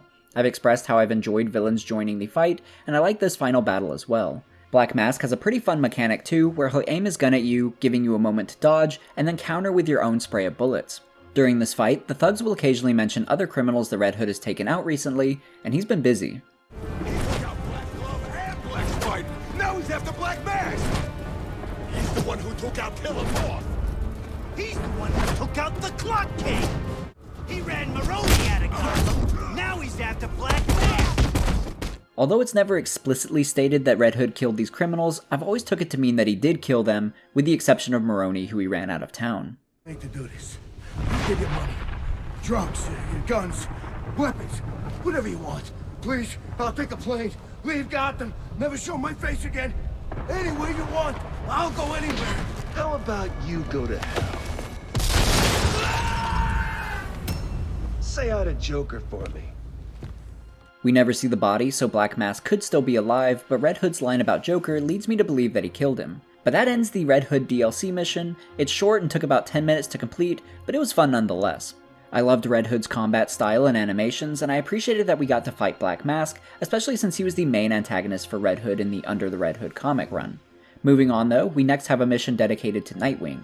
This takes place shortly after the events of the main game, where Nightwing has returned to Bloodhaven to continue his investigation into Penguin's weapon stashes. We start by breaking into one of Penguin's safe houses and fight all of the henchmen within it. After beating them, we can explore a bit, and we find a familiar face. Behind the glass is Penguin's shark, Tiny, who Batman met up close and personal in the last game. When we investigate another one of Penguin's vans, we're conveniently jumped by another criminal, who Nightwing decides to interrogate. The thug tells us that they're planning to break Penguin out of the GCPD, and that it's going down right now. With that knowledge, Nightwing decides to return to Gotham once again. As he approaches the GCPD, we get a good look at the front of the building, which appears to be under construction to repair all of the damage from the siege Scarecrow laid on it in the main game. We'll next see the blown up bat signal, which Nightwing discusses with Lucius Fox. You know, when you fitted this thing with a self-destruct option, you could have asked him why. That was never a very popular word in Mr. Wayne's vocabulary. Ah, yes, the stony-faced intractability we loved him for. These guys, on the other hand, look very tractable. They're tampering, Mr. Grayson. Might be an idea to stop them. It's pretty hilarious to see Nightwing just casually watching these thugs from a distance, and I like the lightheartedness of this mission so far. It makes me wish we had more Nightwing in the Arkham series. After beating the thugs, Nightwing places a remote hacker on the power station that the thugs were messing with, which patches them into Penguin's communications, and Nightwing can't help but mess with them. Someone talk to me! What's going on? Sorry, boss. We're not getting you out of there anytime soon. Why the bloody hell not? 'Cause we just got our asses kicked. Hang on, who's it? Oh no, not you. From here, we have to clear out all of Penguin's men from the GCPD.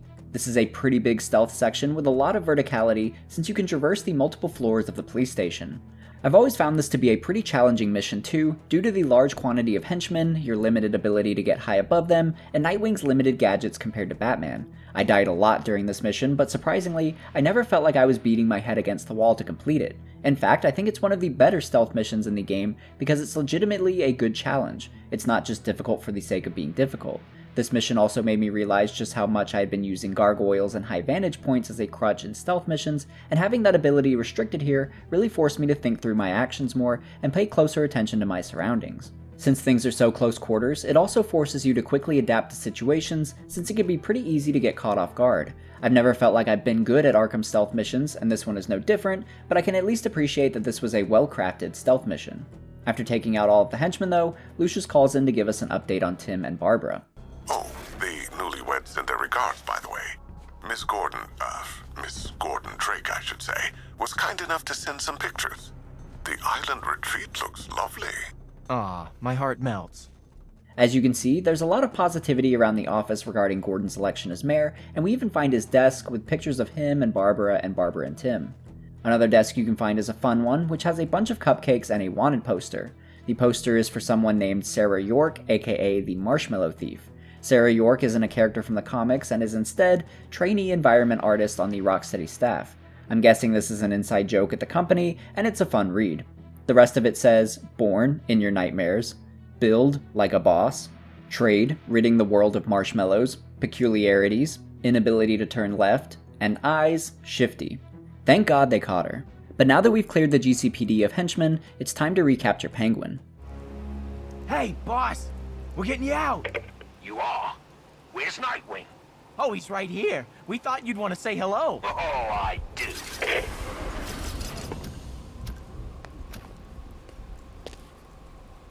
Ah, sawed off.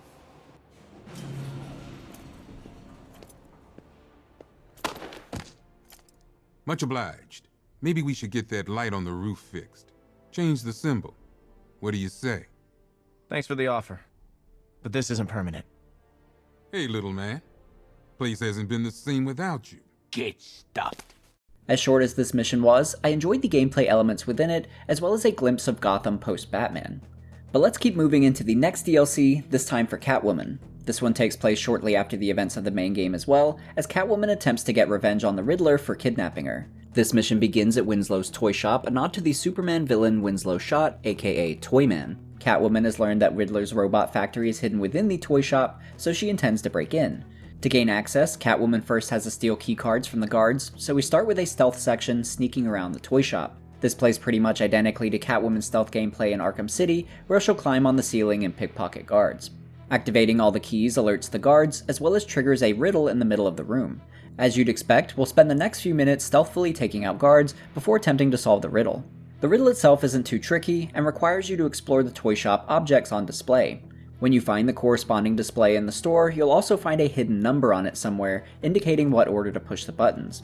While exploring, there are a couple other interesting toys that you can find as well, such as another nod to the ghost train that we've discussed a couple times now. Also, what the hell is this doll? I don't recognize it and it's creepy as hell. But anyway, pushing all the buttons in the proper sequence reveals a doorway to Riddler's robot factory. Right inside the doorway is another Easter egg, this time to the movie Batman Returns. This cat head is the logo for a company called Shrek's, owned by Max Schreck. The tower for which is the building Max pushed Selina Kyle out of, essentially triggering her transformation into Catwoman. Eventually, we find the elevator to Riddler's robot factory and take it all the way down. Meanwhile, Riddler attempts to communicate with the AI he's created while he's still imprisoned at the GCPD. Computer! It is I, your master. Hello, the Riddler. You sound very smart today. Thank you, computer. But this is a matter most exigent. Error. Do not understand. Exigent. It means urgent. Understand? Now. Thank you, the Riddler. Yes, you're welcome. Now, the Gotham Police Department currently has me immured, and I... Error. Do not understand. Immured. It means imprisoned, you idiotic machine. Confined, incarcerated, banged up. I don't know which is more corrupt, the prison industrial complex or your vocabulary files. Thank you, the Riddler. You're welcome. Riddler is reaching out to his computer to run a jailbreak protocol to help him get out of prison. Unfortunately, he didn't program it well enough, and it keeps erroring out. Meanwhile, Catwoman attempts to use a lift in the factory, which alerts the Riddler to her presence. Catwoman tells him that she's going to destroy his factory and steal all his money, so he deploys his Riddler bots to attack her. This leads to a combat gauntlet against the Riddler bots, as well as various traps that Riddler sends our way. I thought this was a fun combat sequence, until I got to the last wave. In this phase, you'll fight more Riddler bots, but the floor will slowly become electrified, starting from the perimeter and working its way in. It's not a race to defeat the bots before the whole floor becomes electrocuted, but more of a battle with limited floor space. The idea is pretty cool, however I don't think this part was properly playtested because you're eventually left with only 4 squares to stand on, which isn't enough. Catwoman's counter animations will often put her into the electrified squares despite your best efforts, and I died a lot during this mission. I mentioned earlier how the Nightwing stealth section was tough, but a fair challenge. This is not the same. It's frustratingly difficult and it forces you to just stay in one spot and counter repeatedly, hoping you destroy all the bots before you accidentally die again. Even if you manage to do this successfully, there's nothing fun about it. It severely limited my ability to engage with the combat mechanics to the point I was just standing still and pressing one button. So I was really disappointed by this section and it kind of ruined the mission for me, which is a shame because the rest of it had been so good up until this point. But after finally beating this phase, Catwoman continues to Riddler's computer. Oh gee, it's locked. And encrypted, so good luck. Voice print accepted. Welcome, the Riddler. No! Thanks, Eddie. No! I won't accept a plea bargain!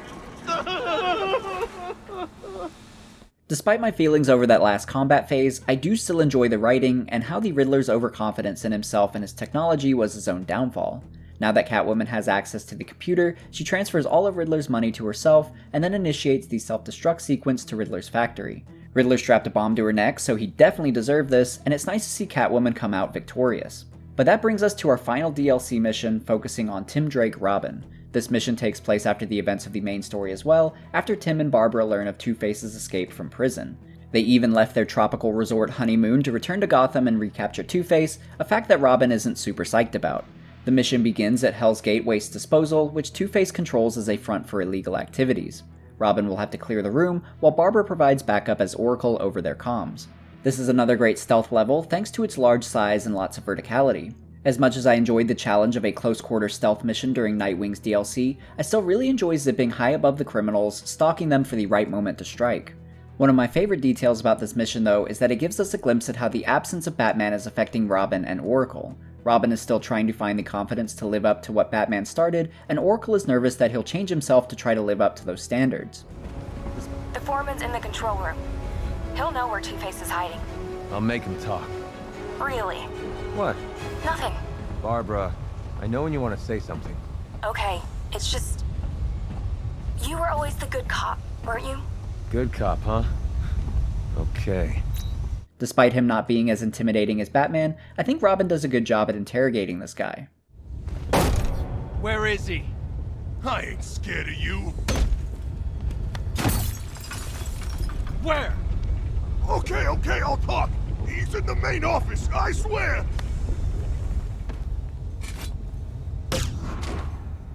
Not bad, huh? Very scary, honey. When we enter the main office, Two-Face broadcasts that he knows we're here and to come find him. He also suggests that Robin should just turn around and leave now that he doesn't have Batman to hold his hand through this. I really like the mind games that Two-Face is playing, since I'm sure Tim is still struggling to find that confidence in himself. We continue forward though, and there are some pretty cool Easter eggs in this hallway. The first is an Easter egg for the Long Halloween story. In the display case, we see a newspaper clipping detailing a Thanksgiving massacre. In the Long Halloween comic, a killer is on the loose named Holiday, who's named that because they kill someone each holiday, one of which is on Thanksgiving, and on the table you can see the murder weapon, a pistol with a baby bottle nipple. This was found at the scene of the crime of the Holiday killings, and the baby bottle nipple was used as a silencer. Harvey Dent helped Gordon and Batman hunt down that killer, so it's pretty cool to see that comic referenced here. Across from this display case is a portrait of Gilda Dent, Harvey's wife. We see her a lot in the Long Halloween graphic novel as well, and it's one of my favorite Batman stories of all time. It's a great mystery, and I'd recommend you check it out if you're curious, and I'll leave it linked in the description. Continuing forward though, Robin sneaks above a group of Harvey's thugs as they have a conversation about him. They basically discuss how Robin is deluded if he thinks he's as good as Batman, and that he's never going to be able to fill those shoes. This is clearly getting into Robin's head, as we can hear in his next conversation with Oracle. How's it going? Slow. Tim, stop that. You're not him. So everyone keeps telling me. Good. I'm glad you're not. You can be better, I know it. Little moments like this are what I've been looking for in their story. Hearing Oracle build him up when he's feeling unsure about himself helps to show an emotional connection between them, and it gives a small glimpse at why they're good together. I also really like that the writers at Rocksteady decided to explore the mental state of these characters instead of just making it a straight-up action mission, and it's helping me to connect with these characters further. Continuing on, we can find a reference to the Hell's Gate legal company that we've seen ads for around Gotham. This seems to be the headquarters for it, a desk with about 10 phones connected, so it looks like Harvey found a way to cash in on the Arkham City compensation plan. In the next room is another display case full of Easter eggs, specifically a pair of dice and a set of tarot cards referencing the Arkham Asylum graphic novel, A Serious House on Serious Earth. We talked a lot about this comic in the Arkham Asylum video, but not a ton about Two-Face's role in it. It's actually pretty interesting though. Since Two-Face is obsessed with making binary decisions by flipping his coin, the doctors at Arkham Asylum decided to try to wean him off of that by introducing objects that allowed extra options. They first started with a 6-sided die, and when they felt he was ready, they moved him up to a pack of tarot cards, giving him 78 options to choose from. Unfortunately, he still can't make simple decisions like using a bathroom without consulting the tarot cards, which causes him to piss himself on the floor of the asylum when we first see him. So the dice and tarot cards are a nod to that story, and I think it was a cool little Easter egg. Following this, we're faced with a sniper guarding the way to Two-Face. Robin has a solution though, and it's one of my favorite gadgets in the game, the bullet shield. Robin's shield can soak up multiple gunfire shots, allowing him to get up close and slam them with it. This also leads to a great cinematic moment as Robin crashes the thug into Two-Face's lair. It's one hell of an entrance and transitions us into a combat encounter against all of Two-Face's men. After defeating them, we get our final confrontation with Two-Face. So the boy becomes a man. Too bad it's short-lived. No, Tim! It wasn't brave coming here. It was stupid. You're not the Bat. Never were, never will be. Tim, get ready. Sorry, kid. You can't do this all alone.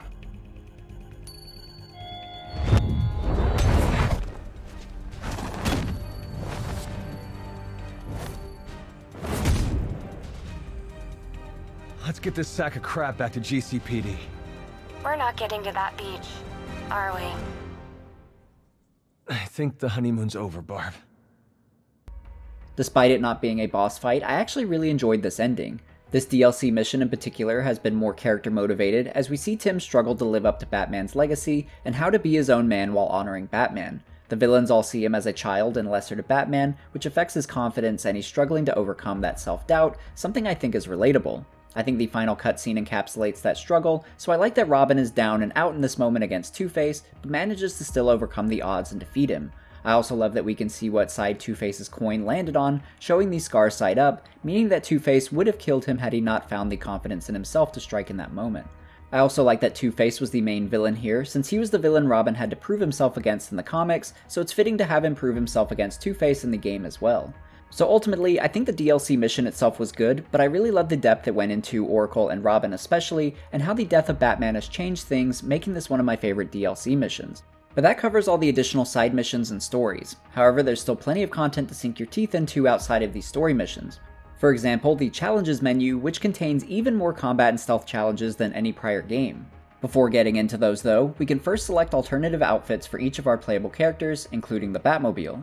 Outside of the two we played in the main story, there's a Robin-themed Batmobile, which actually looks really awesome with its red and gold color scheme. There's also a classic 1970s themed Batmobile, made to resemble Batman's costume from that era of comics. Potentially the most badass Batmobile skin though is surprisingly the one themed around the Riddler. It's covered in green Riddler graffiti and manages to look really eerie against the dark paint job of the Batmobile.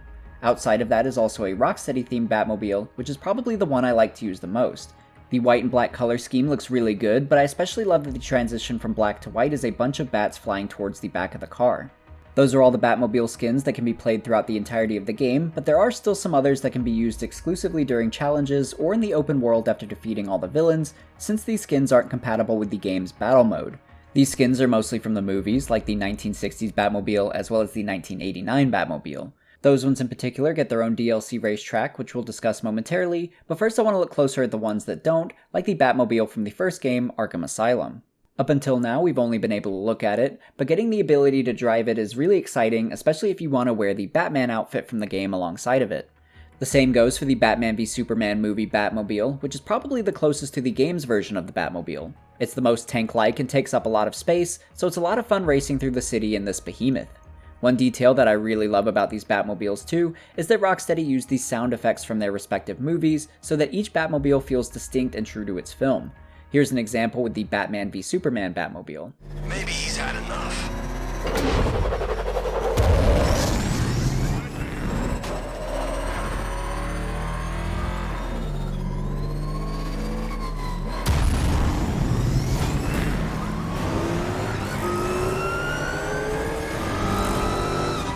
The same goes for the other movie Batmobiles, which you get a better sense of in their thematic DLC racetracks. We'll start with the 1960s Batman racetrack, which in my opinion is the most fun of the bunch. The theme song for the show plays during the entire race, and the entire track is littered with little nods to the show. For example, there's a giant canister of shark repellent that will spray as you pass by, a nod to that very intense shark fight scene that we discussed in the Arkham City video. Hand me down the shark repellent bat spray!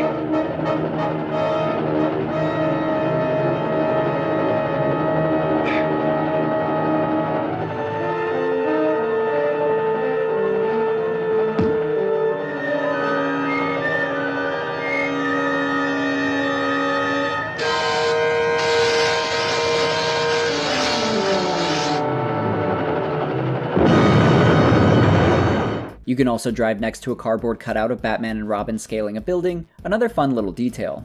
I also love how you can pull up to a drive-in movie screen and watch the intro to the TV show, as Batman and Robin use the Shakespeare bus to enter the secret door to the Batcave to become Batman and Robin. This entire racetrack is so atmospheric, and you can tell that Rocksteady had a blast creating it. It just exudes fun, and it's so enjoyable to drive through.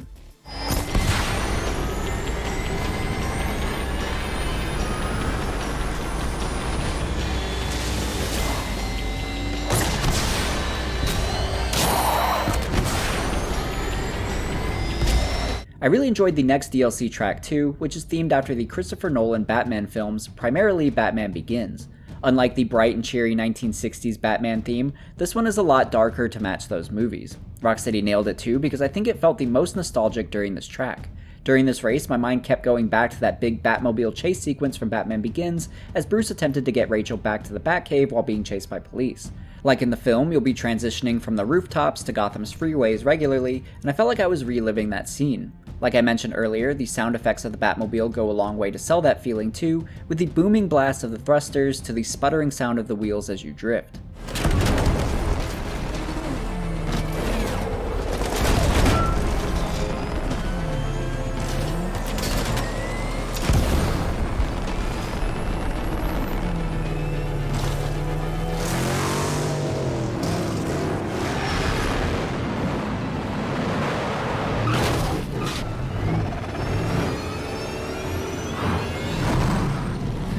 There's also a moment where you can drive into the Batcave by hitting your thrusters and diving through a waterfall.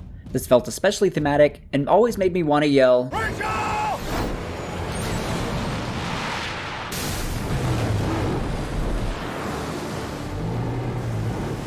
There's still another DLC track though, this time themed around the Tim Burton Batman films. These tracks were a blend of the Batman '89 film as well as Batman Returns, which is where you begin as you drive through a snowy cemetery with the glow of the moon lighting the level. You'll also race past a bunch of duck carts, something the Penguin used for transport during the Batman Returns film. You'll also find the Joker's parade from the Batman '89 film, complete with the green and purple cars on the street and gas-filled balloons in the sky. This section in particular feels like driving right through the movie, and I'm loving Rocksteady's attention to detail. I'm also really enjoying getting to drive through Penguin's lair with all the penguins with rockets strapped to them. And like with the previous Batmobiles, the sound effects and background music really go a long way to sell the atmosphere and pull you in.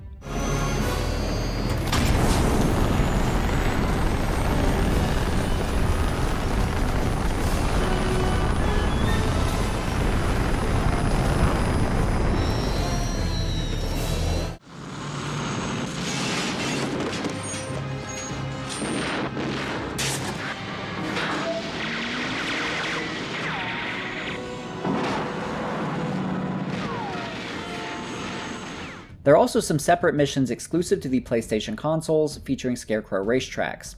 In these, you'll drive through a nightmarish Gotham hallucination covered in a fiery orange hue. You'll have to dodge the attacks of a giant Scarecrow and race through the city to reach him. Eventually, you'll make your way into a combat arena to face him. You'll have to shoot Scarecrow to damage him, while also juggling the malicious tanks he's sending after you. After doing enough damage to Scarecrow, he'll disappear and you'll face him in a similar way through the other two Scarecrow Nightmare missions. These were actually a lot of fun and some of my favorite Batmobile missions in the game. I think the thematics and the visual creativity of these missions are what are really pulling me in, but the gameplay itself is enjoyable too.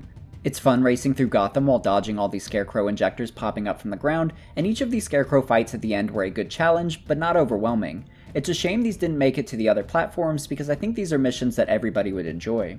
Beyond those missions though, I want to talk a bit about the Batmobile's overall gameplay and how it contributes to the game. I talked about this a bit in the Part 1 video, stating that for the most part, I enjoyed using the battle mode and fighting militia tanks. I also enjoyed chasing APC vehicles at high speeds through Gotham, while also sideswiping enemy vehicles to take them out. In general, I think the Batmobile's gameplay is good, there's just too much of it. I'm sure I'm not breaking any new ground by criticizing the Batmobile in Arkham Knight, but I do think the hate it gets is a bit overblown. I've seen people that really knock the game because of it, stating that the Batmobile ruins the game, and I can't agree with that, or at least that wasn't my experience.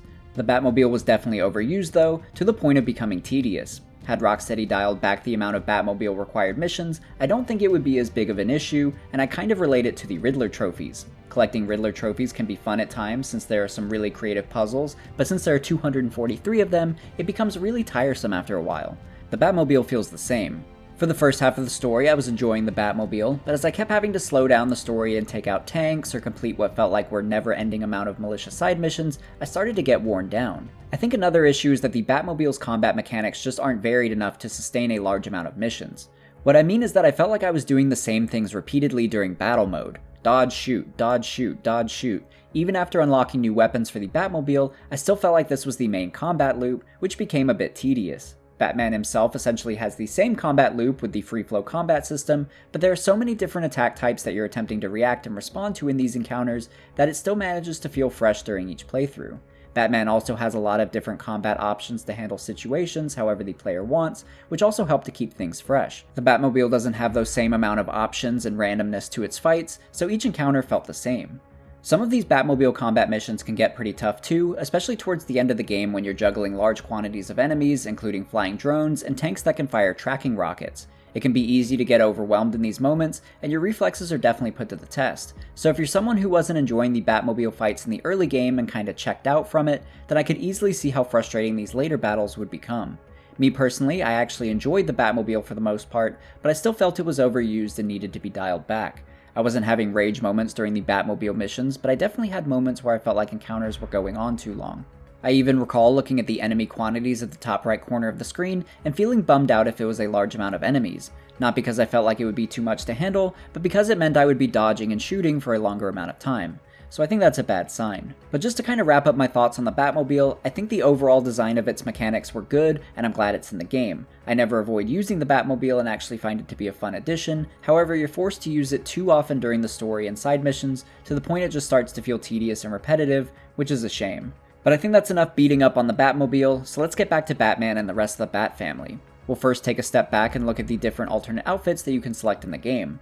Batman has a ton to choose from, so I'm just going to pick out a few that I think are noteworthy. To start off, I went through the long hours to unlock this suit for the video, so I just want to show it off to make it feel worth it.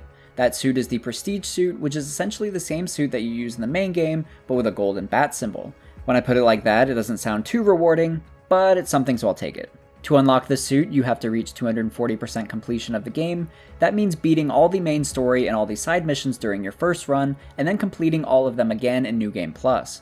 Rocksteady did have some mercy on us though, since all of the Riddler trophies you find during your first playthrough carry over into New Game Plus, thank God. You also have to complete the DLC side missions twice as well though, so you can't unlock the suit unless you have the DLC. So it may not seem like a big reward for the time spent, and it's not something I'd recommend grinding for, but this game is a lot of fun and highly replayable in my opinion, so it's a nice little reward for those that enjoy the game and want to complete it again in New Game Plus. Looking at some of the more legit skins though, let's start with the movie suits, in this case, Batman 89. We have the movie Batmobile skins, so it's especially thematic to pair your Batmobile skin with its corresponding Batman movie skin. The movie suits all look incredible too, and ended up being some of my favorites to use in the game. Alternate outfits show up in the game's cutscenes as well, making things even more cinematic. At times, I even imagined to myself that this game was a sequel for the Batman I chose to play as if Michael Keaton's Batman was now dealing with the Scarecrow. So I was mentally going full nerd with these suits, but it was a lot of fun. It's also really nice to see Michael Keaton's Batman with the ability to turn his head. Another movie suit that we get in the game is Ben Affleck's Batman v Superman suit, which to my surprise looks really great in this game.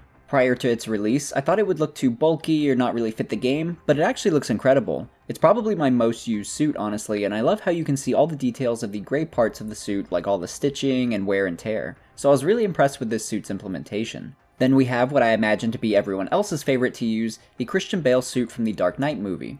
This one is incredibly detailed as well, with all the different pieces of armor on top of the mesh. It's like you can see every little detail of the suit flawlessly. It's shockingly good and looks great during gameplay.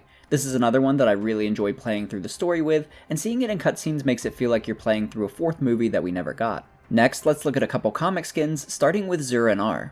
Out of all the skins in this game, I imagine this is the one that people saw and went, what the hell is this? It's legitimately from the comics though, and it's not a Scarecrow-themed batsuit. We know that Batman has contingency plans for everything, and during Batman RIP, we learned that he had a contingency plan for getting psychologically attacked.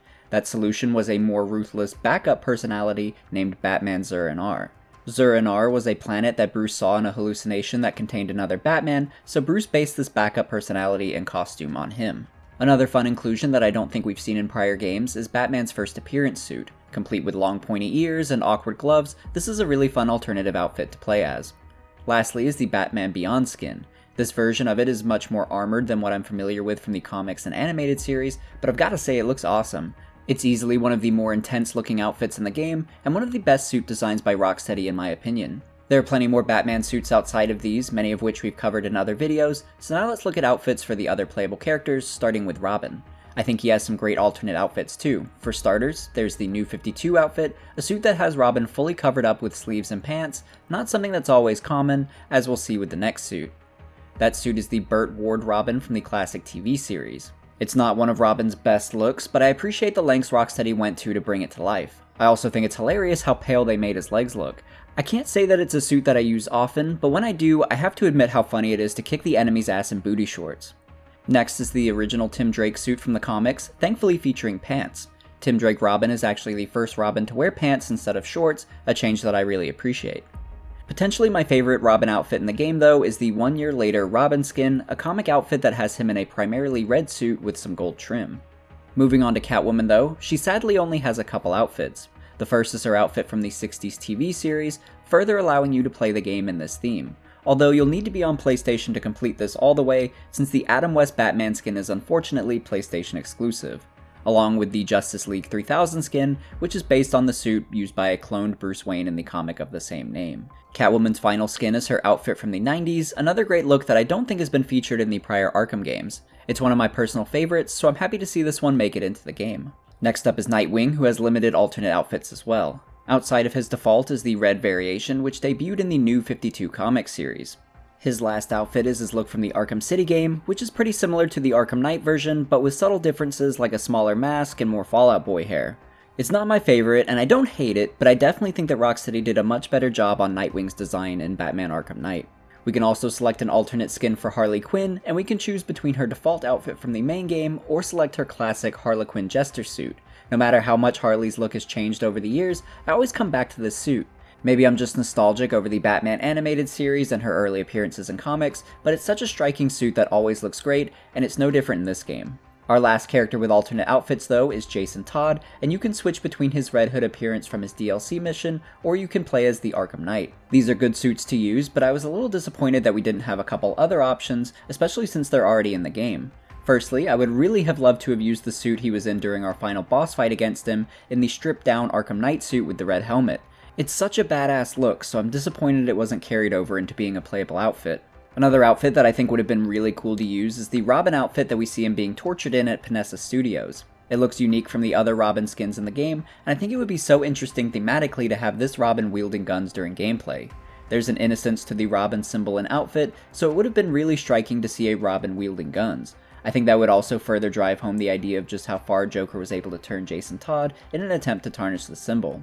So I think that would have been a really awesome alternate outfit, and since both it and the other Red Hood outfit I mentioned are already in the game, I'm a bit disappointed they're not playable. But anyway, now let's talk about the actual gameplay as well as the challenges. Like in the prior Batman games, you can complete combat and stealth challenges to try and obtain the high score. This game is no different, but there are some noteworthy additions that make this game's challenges stand out. To start, even though certain missions default to a certain character, you can use any playable character in each mission. I believe this was an update that was added to the game after launch, and I'm really glad it was because it adds so much variety to the gameplay. There were plenty of missions that I play as one character and think, I wonder what it would be like to bring Nightwing into this fight, or any other character for that matter.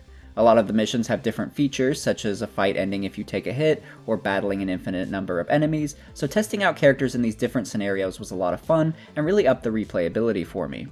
One detail I figured out accidentally is that some playable characters also have a special ability that can be triggered using the same buttons you would use to dismantle an enemy's weapons using Batman. For some of the other characters, it triggers an area of effect attack. For Catwoman, it causes her to fling her whip around her, damaging all nearby enemies. For Robin, he'll swing his staff in a wide arc, clearing the area around him. Nightwing's is easily my favorite though, since he'll ricochet his Eskrima stick around the room, damaging multiple nearby enemies. I don't think the game calls this out as an ability for you to perform, maybe it does and I missed it, but regardless, they're a lot of fun to trigger and it makes these characters feel even more dynamic. Some of the environments are pretty unique too, especially the ones that return from previous games. On the right, you can read quotes from fans who wrote into Rocksteady their picks for returning combat arenas. This led to levels like Crime Alley from Arkham Asylum and the Monarch Theater from Arkham City becoming playable. The most interesting returning level though is the Iceberg Lounge, which contains a hidden boss fight. When the mission starts, you'll notice that Killer Croc is now front and center in the background. This is different from the Arkham City version, where he's sitting off to the side drinking.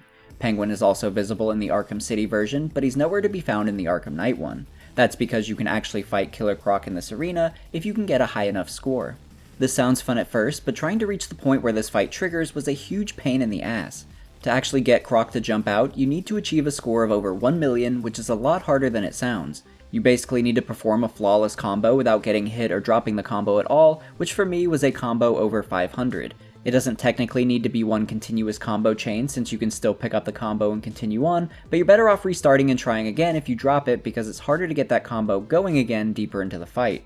It's also incredibly easy to drop the combo since you'll be facing enemies with shields and stun batons, as well as electrified enemies. So if you accidentally attack one of them head on, or if the game misinterprets who you're targeting, the combo is done.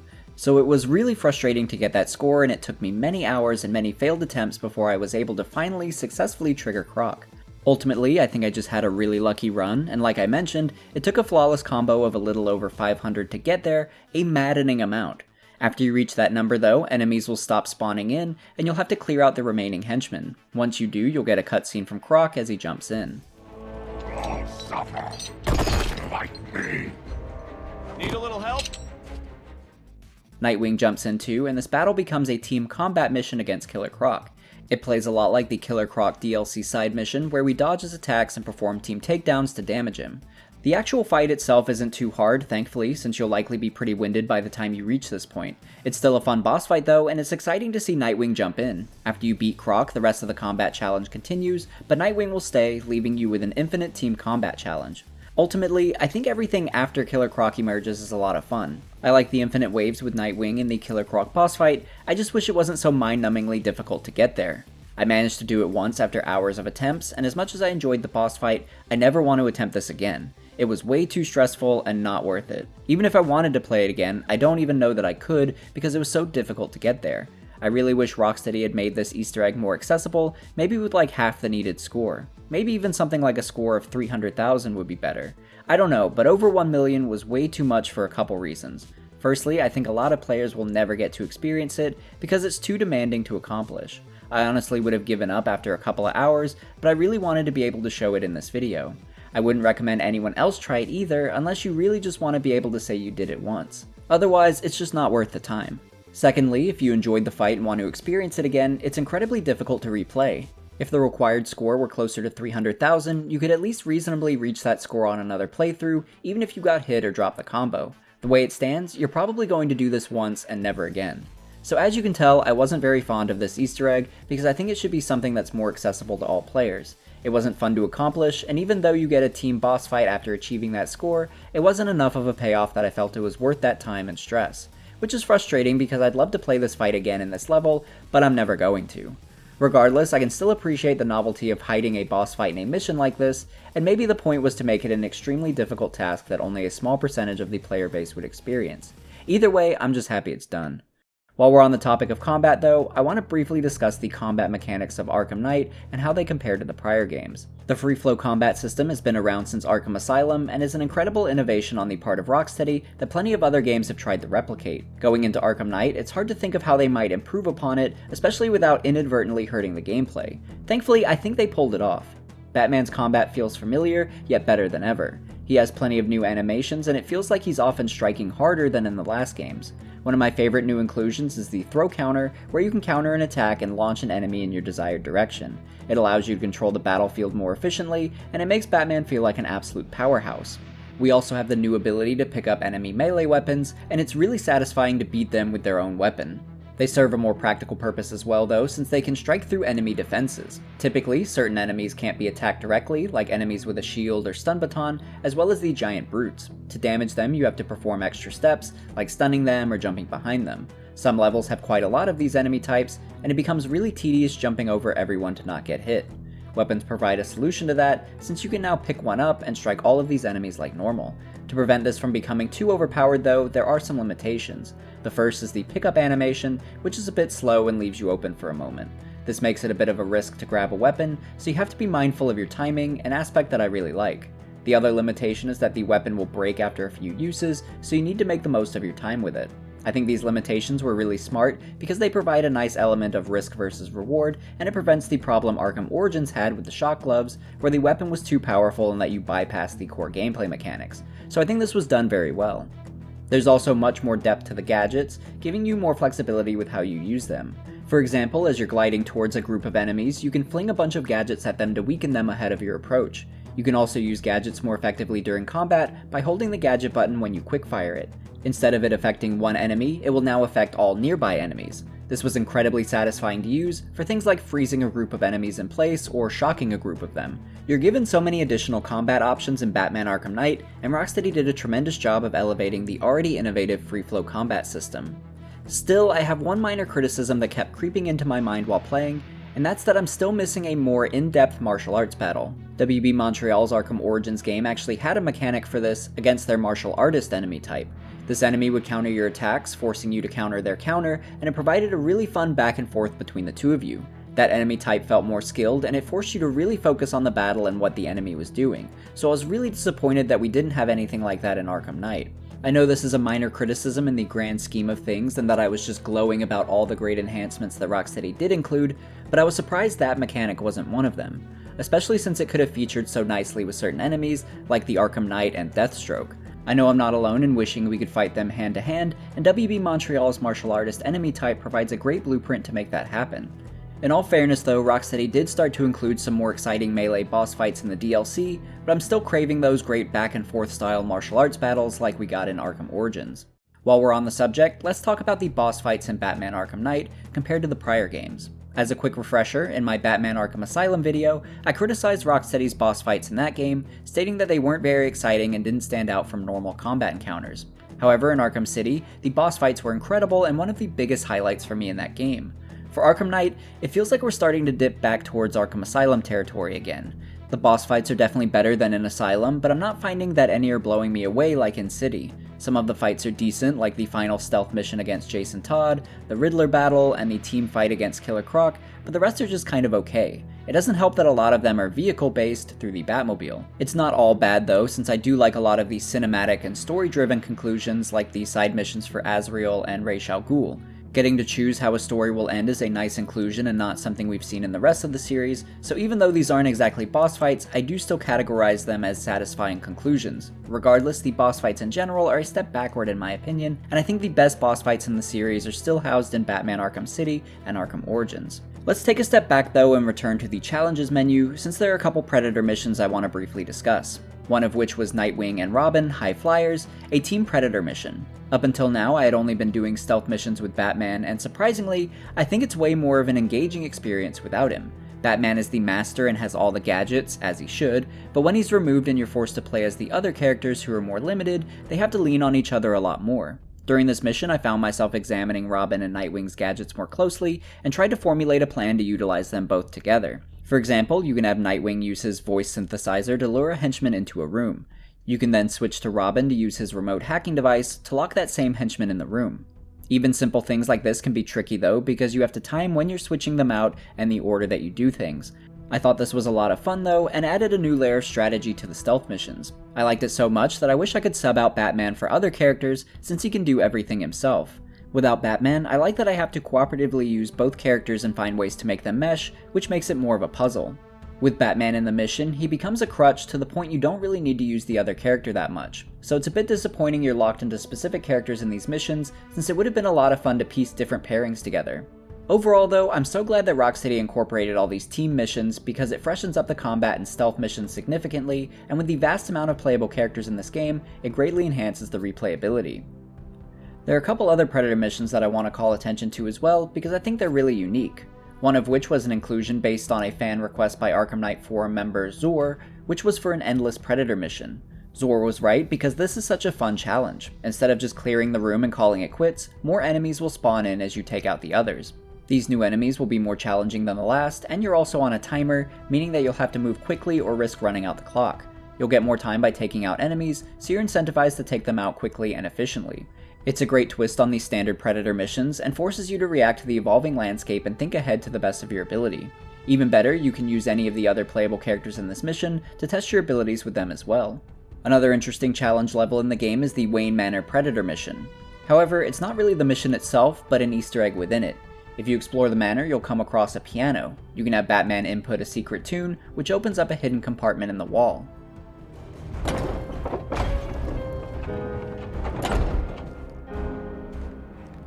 To start, the piano being used as a key could be a reference to Batman Begins, where Bruce used the same method to access a hidden elevator in Wayne Manor.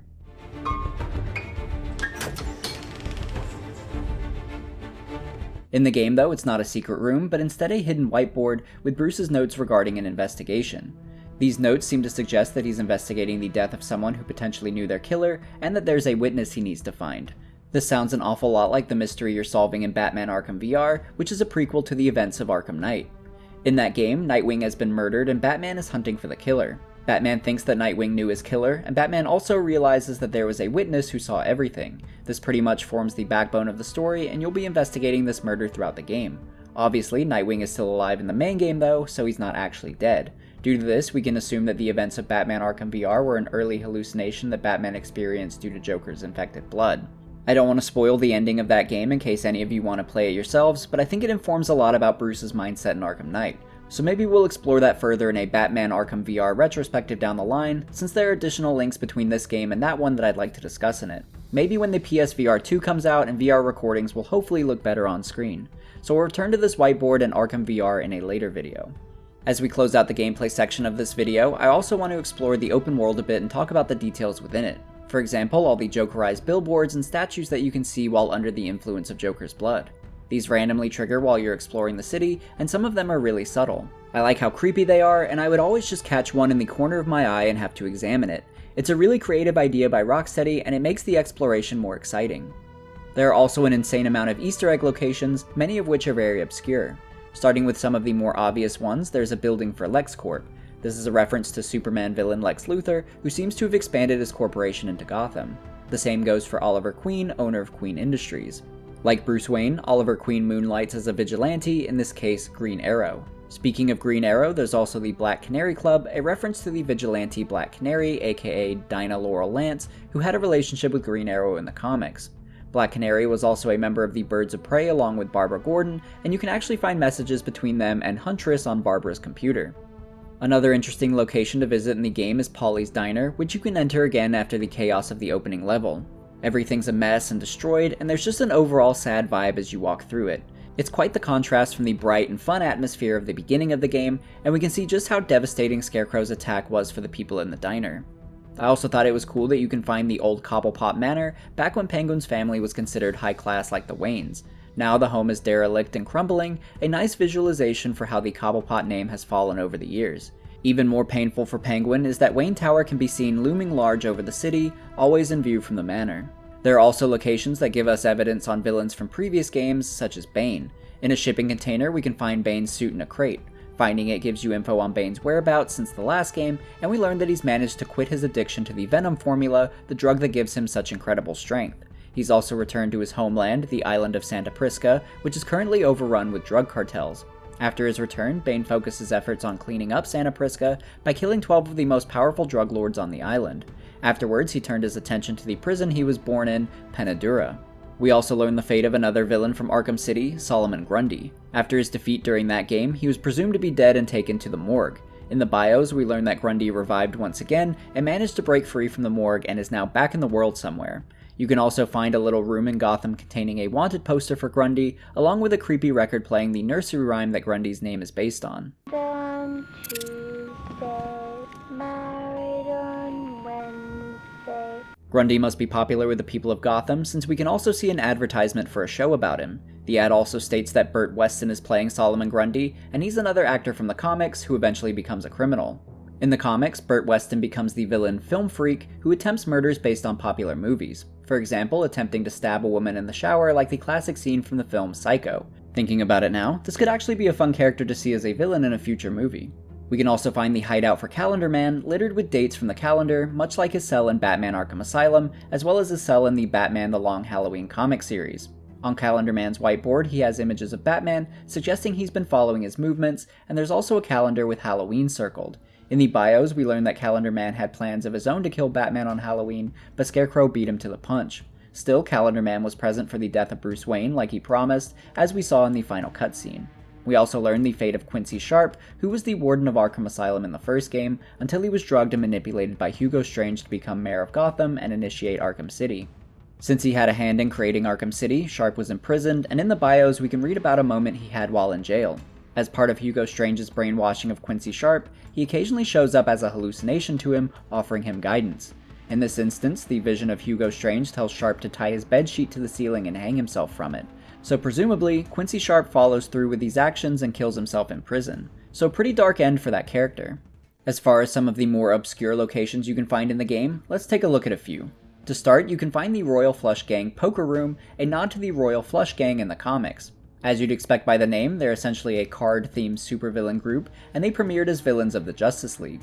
There's also the store called KG Bagels, a reference to the supervillain KG Beast. You'll also run across a building called Gamby's, and I believe this is a reference to Paul Gamby from the comics, who was a tailor who specialized in making suits for supervillains. We can also find a bar called the Stacked Deck, which is a reference to the bar and criminal hangout of the same name in Batman the Animated Series. Next to it, we can see a shop called Blaze Comics, which is a fictional comic publisher often associated with releasing the Booster Gold comic series. There's also a music shop that you can find called Music Meisters. Music Meister is a villain that was introduced in the Batman the Brave and the Bold animated series, and his power is that he's able to hypnotize people through his singing voice. We can also find a shop called Ocean Master Sushi, a reference to Aquaman villain and his half-brother, Ocean Master. There's also a magic shop named Zatanna, a reference to the magical superhero Zatanna Zatara. She's been a member of the Justice League, as well as the Team Justice League Dark, which deals with the darker and more mystical side of DC Comics. The last Easter egg I have for you is this bench in the Botanical Gardens. It's in memorial of Alec Holland, a scientist from the comics. In those comics, Alec died in the swamps and his consciousness fused with the plant life, turning him into Swamp Thing. Both Swamp Thing and Poison Ivy can control plant life thanks to their connection to an elemental force called the Green, so I think it's fitting to have him as an Easter egg in this location. There are definitely plenty more environmental Easter eggs like this one, and I love how in-depth Rocksteady went with all their nods to DC Comics lore. It makes Gotham feel more central to the DC universe, and it makes the world more fun to explore. But now I think we've spent more than enough time discussing the DLC and gameplay of Batman Arkham Knight, so now let's get into the audio design.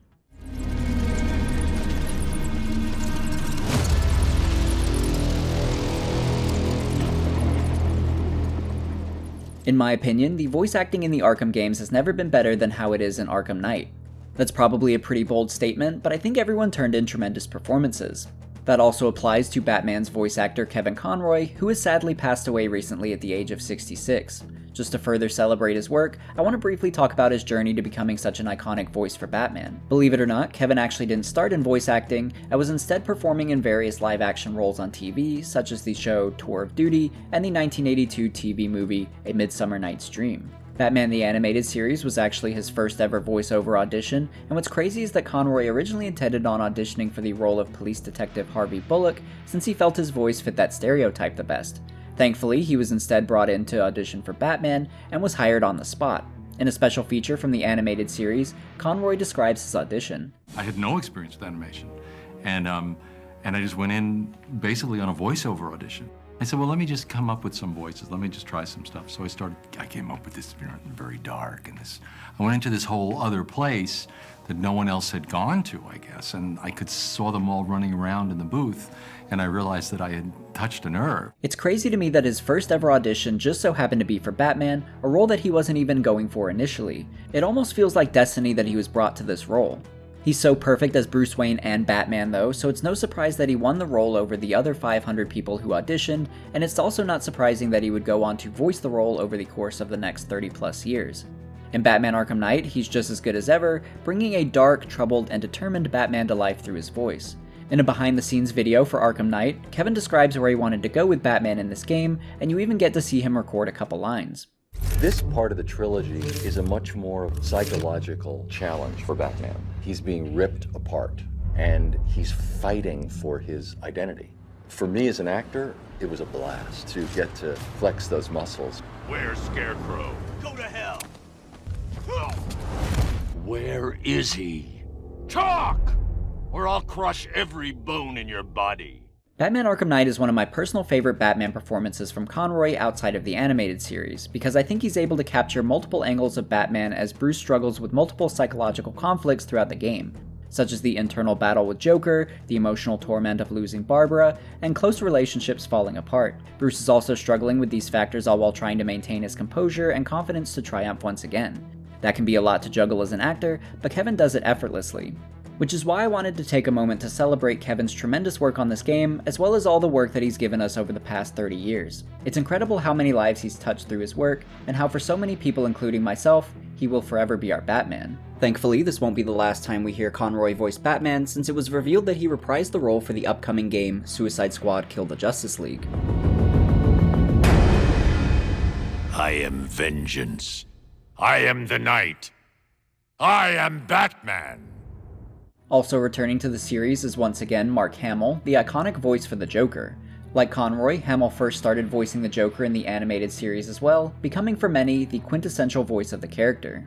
Now, what is everyone in town talking about? Your fish? I told you not to speak! In a special feature for the animated series, Mark describes his thoughts on voicing the character, specifically his thoughts on the importance of Joker's laugh, which I found to be really interesting. His laugh should be like a musical instrument. It should sort of illustrate his mood. It could be ominous and intimidating. It could be gleeful and with wild abandon. But I didn't want to just have one rote laugh. Using the Joker's laugh as a way to convey emotion is a really clever idea, and I think it's another example of why he's so good in the role. He just really gets the character. The same goes for his performance in Batman Arkham Knight. Hamill manages to bring a lot of charisma to a character who has done such horrible things, and the Joker is a joy to watch throughout the game. I really enjoyed Joker taunting Batman through every step of the game, and I got the sense that Hamill was having a lot of fun with the role. Come on! Let Robin out of his cage! You can't force him to slave over your cure! Plus, if he gets himself killed out there, you won't have to tell him about Barbara. It's win-win! From here though, I want to focus on voice actors who are newer to the series, all of which I think do an incredible job as well. Commissioner Gordon is both a father, a friend, and obviously someone who is trying to save his city. It took just 24 hours for us to lose control of the city. Tonight, Gotham's relying on one man to save us all. That's right, the hitman Mike Ehrmantraut from Breaking Bad is the voice of Commissioner Gordon. I think he does a really great job in the role too, and I'm surprised that I didn't recognize his voice throughout my entire playthrough. I also think his voice really suits Gordon, and that this is probably my favorite portrayal of him in the series. Another potentially recognizable face is John Noble, voicing Scarecrow. John is probably best known for his time in shows like Fringe and Sleepy Hollow, but I really admire his performance in this game. It's a big contrast from the Arkham Asylum Scarecrow, and I know others prefer that voice, but me personally, this is exactly what I wanted from Scarecrow. This version of Scarecrow has evolved a lot since Arkham Asylum, and John Noble does a great job portraying the menace and terrifying determination that Scarecrow has to seek vengeance on Batman. Even just watching John read these lines gives me chills, and it's also interesting to contrast that with his actual voice outside of the booth. The man's a psychopath, seriously, but he's also brilliant.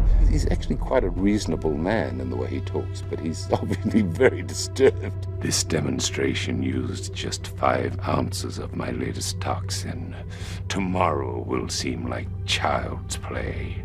Rocksteady's behind-the-scenes video also gives the spotlight to the new Barbara Gordon voice actress, Ashley Greene. Ashley is probably best known for her time as Alice Cullen in the Twilight movie series. She does a great job as Barbara too though, and I like how her voice is able to capture Barbara's different personality traits. On the one hand, she's able to capture that kind of innocence that Jim Gordon sees in his daughter, but she's also able to blend that with Barbara's strong will and confidence as both Batgirl and Oracle. So I was ultimately really happy with Ashley's portrayal as Barbara. There's also Mark Ralston, who voices Deathstroke in both Batman Arkham Knight and Arkham Origins. He has a great voice for Deathstroke, but you'll also recognize Mark from another popular superhero game, Spider-Man PS4, where he voiced Norman Osborn. Peter Parker, how the hell are you? Another actor that's in both Spider-Man PS4 and Batman Arkham Knight is Scott Porter, who voiced Harry Osborn in Spider-Man PS4 and Nightwing in Batman Arkham Knight.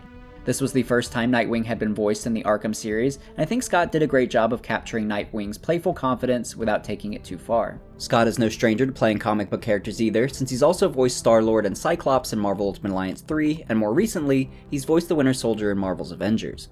As far as DC though, he even voiced Damian Wayne in Injustice 2, the character who coincidentally killed Nightwing in that continuity.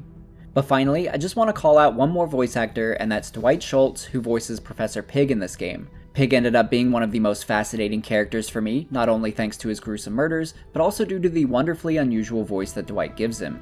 It's so perfectly weird for a character like Pig, and I found it to be really captivating. Bad. Pig is like clay. Pig is like a god. Pig is here to fix us all. We've talked about Dwight in other superhero games as well, for example, his time as the Vulture in Spider-Man 1. You're becoming a thorn in my side. Today, you die, Spider-Man! But like I said, the entire voice cast of Batman Arkham Knight did an incredible job, so this was just a sampling of some of the talented voice actors and performances in the game. I think the voice performances of characters are a very important aspect to get right in any game, since they go a long way towards pulling you into the moment and empathizing with that character. So I'm really glad that Rocksteady was so thorough with their casting, and I think it really paid off. Continuing on though, this is where I would usually play clips regarding the sound effects and music in the game, but I'm going to have to skip over that for this video. If I'm being totally honest, it's been kind of a battle to not get these sections to flag in YouTube's copyright system for the Arkham games specifically, so unfortunately, we'll have to skip it this time around. As far as my thoughts on the music and sound design though, I think this was another area that everyone involved excelled in. The music by Nick Arundel has continually improved over the course of the series, and I think he's managed to create some really impactful tracks in this game. The sound effects are equally immersive as well, with everything sounding very impactful and realistic. So overall, I have no complaints regarding anything involving the audio. But now let's start to wrap things up in the conclusion.